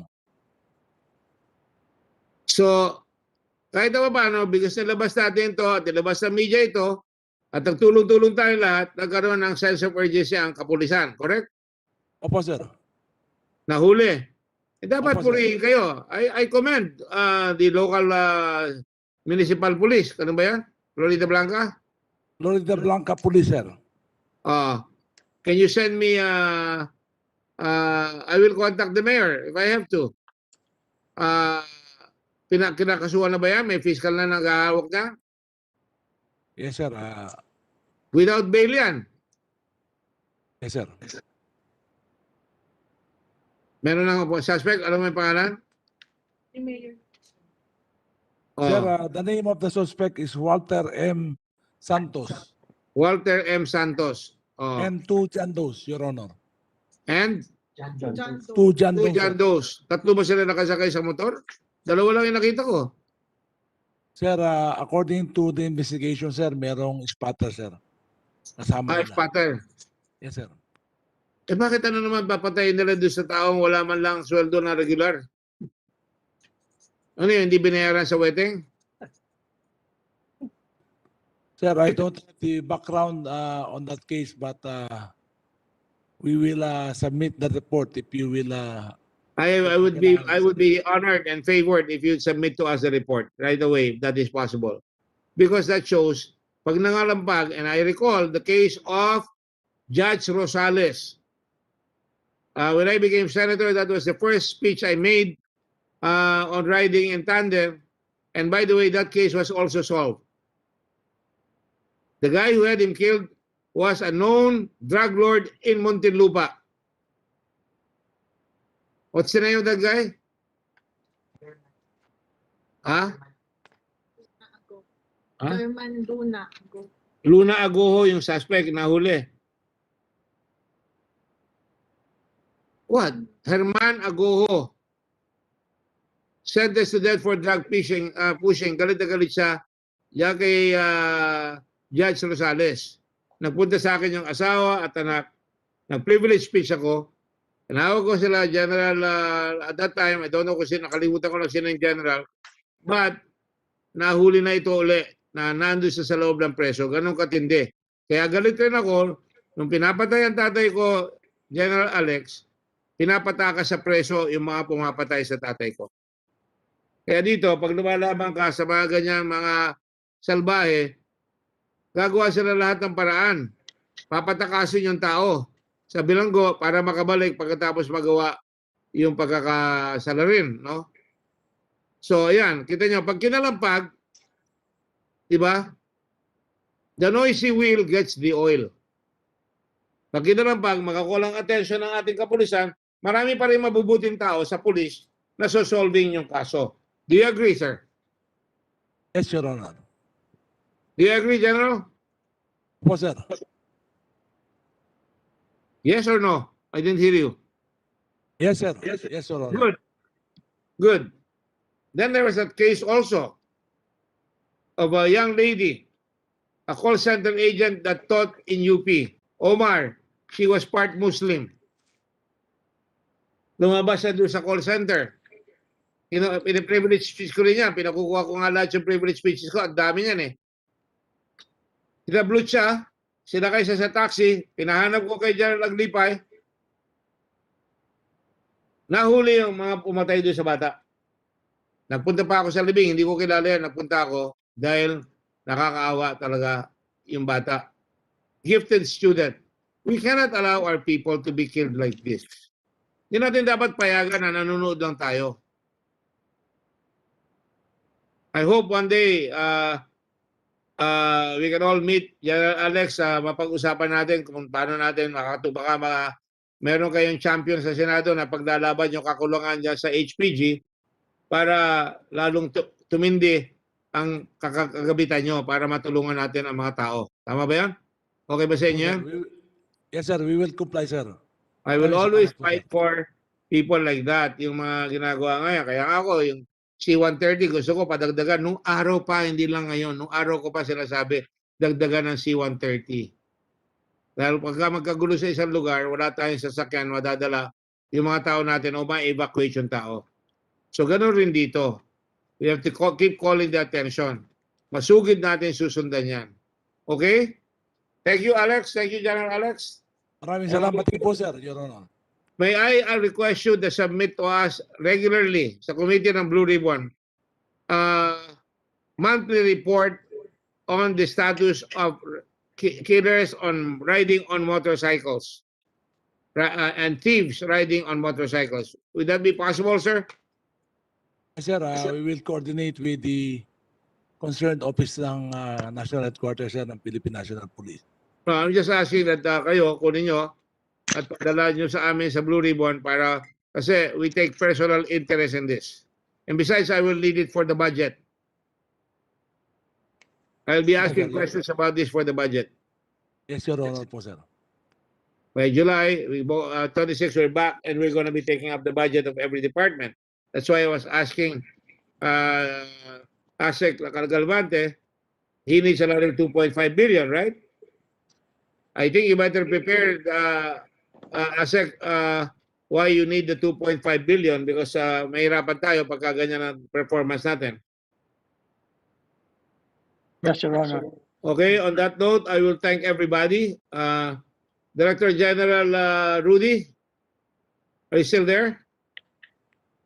Sir, Are there any other things that we need to discuss? you've covered everything, sir, in your outline.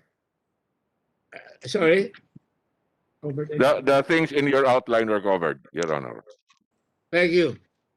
Thank you. You see, we work day and night, and there's a lot of gut-wrenching moments here with my staff. And it is very obvious that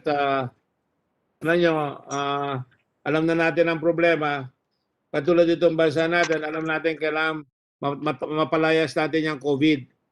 So kailangan magagaling ang mga opisyalis natin para mawala yung COVID at kailangan makakuha tayo ng trabaho. Katulad dito, kung hindi marunong yung mga nagpapatakbo, abay dapat pag-aralan natin kung paano sila matutulungan o kaya alisin na sila sa pwesto. O kaya makasuhan sila. Ayun ang mga nangyayari dyan eh. I don't want to do that. So in closing, this investigation has revealed significant findings, failed implementation of the Motor Vehicle Plate Standardization Program in 2013 that extended all the way to 2021 to the present. There are delays in the production of new plates and unabated killings. The delays were caused by lack of skill, lack of foresight na alam nila hindi magagawa o namimili sila ng contractor na tatalian tayo, hostage ang tao natin. Third, it is very anti-consumer and opportunistic practice by certain dealers. All right? Hindi ko pinapatawagan kahit na sino. But again, the LTO allowed this situation to subsist. Meaning to say, pinayagan nyo yung, ang tawag doon, Mayor Duz. Tama ba yun, Secretary Galvante? Ano ba talaga ang arrangement yun? May pahabol lang ako. Hindi ko ata natanong yun. Ano ba talaga ang arrangement yun sa Mayor Duz? Yes, Your Honor. Yun lang po ang facility para mapabilis yung pagpaparegister ng pagre-record ng produksyon ng mga manufacturer. At the same time, help the customer facilitate the submission of documents para sa processing ng ORCR. Hindi po binibigay yung authority ng LTO sa dealers para sila po ang mag-process ng... Pero ang sinasabi ng mga mayor do, yung mga sales nagbibigay agent... po ito ng... Sure. Go ahead, sir. Ino-offer din po ito ng dealers para hindi po yung bumibili ng sasakyan, sila mismo ang magpupunta sa LTO para iparehistro yung sasakyan. Although welcome po ng LTO yon. Kaya nga po ito ay nagtutulungan para mapabilis yung pagdadala ng dokumento sa LTO. Pero that is supposed to be the effort, the objective para yung mga nagbebenta, nabibigyan na nila kaagad ng plaka based on yung sinasabi yung registration file, right? Motor vehicle registration file. But really, the reality on the ground is that lalong tumapang ang kakayahan ng mga dealer na agawin yung motorsiklo na binabayaran ng mga mahihirap na nauusame yung kanyang pangarap na magkaroon siya ng motorsiklo and feel that he is going the ladder of development. That he can do business, he can be quicker, he can have more time with his family. At yan ay hindi nagaganap ngayon dahil imbes na makatulong, nagpapahirap pa. May I remind you, sir, Section B, subsection E of EO 125 series of 1987. Bureau of Land Transportation, now the LTO, shall prescribe the rules governing land transportation and deputation of law enforcement agencies, not private entities. I give you that advice, sir, na hindi niyo pwedeng ipagkatiwala or even a scintilla or indication that you're allowing them even to make their own plate numbers, even if it came from you, and that you're practically violating the law, and that when they sell, dapat may certificate of registration. Hindi naman tayo naubusan ng papel, di ba? Ng form ng certificate of registration. So pag binili, di ba dapat bibigyan nyo na kaagad ng certificate of registration yan? Secretary Galvante? Yes, Your Honor. Well, Pag-submit po nila ng required documents, ina-process po ito at ini-issue yung ORCR. pero in truth and in fact, that is more honored in the breach rather than the implementation. Okay, and I cite you registration by the owner, section 4. The owner of a motorcycle shall register this or her motorcycle with the LTO within 5 days from such acquisition of ownership. Tanong ko, sino may-ari ng motor kung installment yan?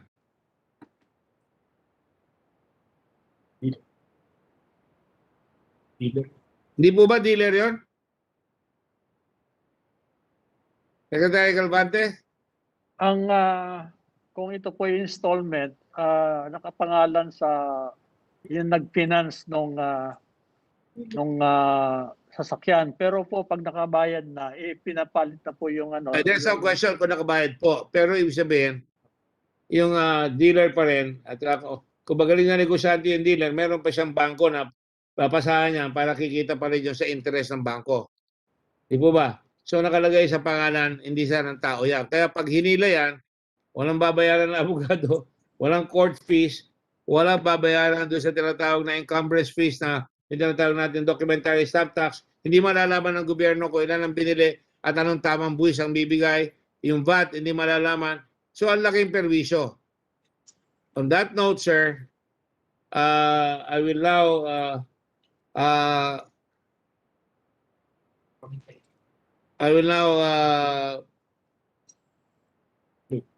conclude, no? Ako, binigyan na naman ako ng Latin ito. Dudugo ang ilong ko rito. Delegata potestas non delegare potesta. Potest. Ibig sabihin, what is not delegated can be delegated. Tama ba yun, Director General Rudy Kimbo? What is delegated cannot be delegated, right? To a particular agency cannot be delegated by that agency. So thank you all very much. With the permission of my Director General, may I adjourn this so that we can prepare the committee report, sir? Yes, Your Honor. Alam mo, ikaw ang talagang boss ko rito eh. Pinapahirapan mo ako eh. Anyway, to make a long story short, gentlemen and ladies, I thank you for your cooperation. I thank all of you who came here, and I hope we can see our way clear into solving our nation's problems by having a sense of urgency, having the ideals of good governance, and continue to fight for it, and continue to fight for the very poor, the very vulnerable, because that is what governments are for. Government exists not for the wealthy, not for the powerful, not for the public officials, but essentially for the least powerful, the most vulnerable. Yan. Parents patre. Yan. Thank you very much, Secretary Galvante. Thank you very much to the DO organization. I'm sorry I was not able to ask all the questions that I need to ask from everybody, but I think we have enough because this is practically our seventh hearing. And now we can submit when we come back the report. Thanks to all of you. So, magandang gabi sa inyo lahat. It's 10 minutes after 6. Thank you all very much and God bless the Republic of the Philippines. The session is now adjourned.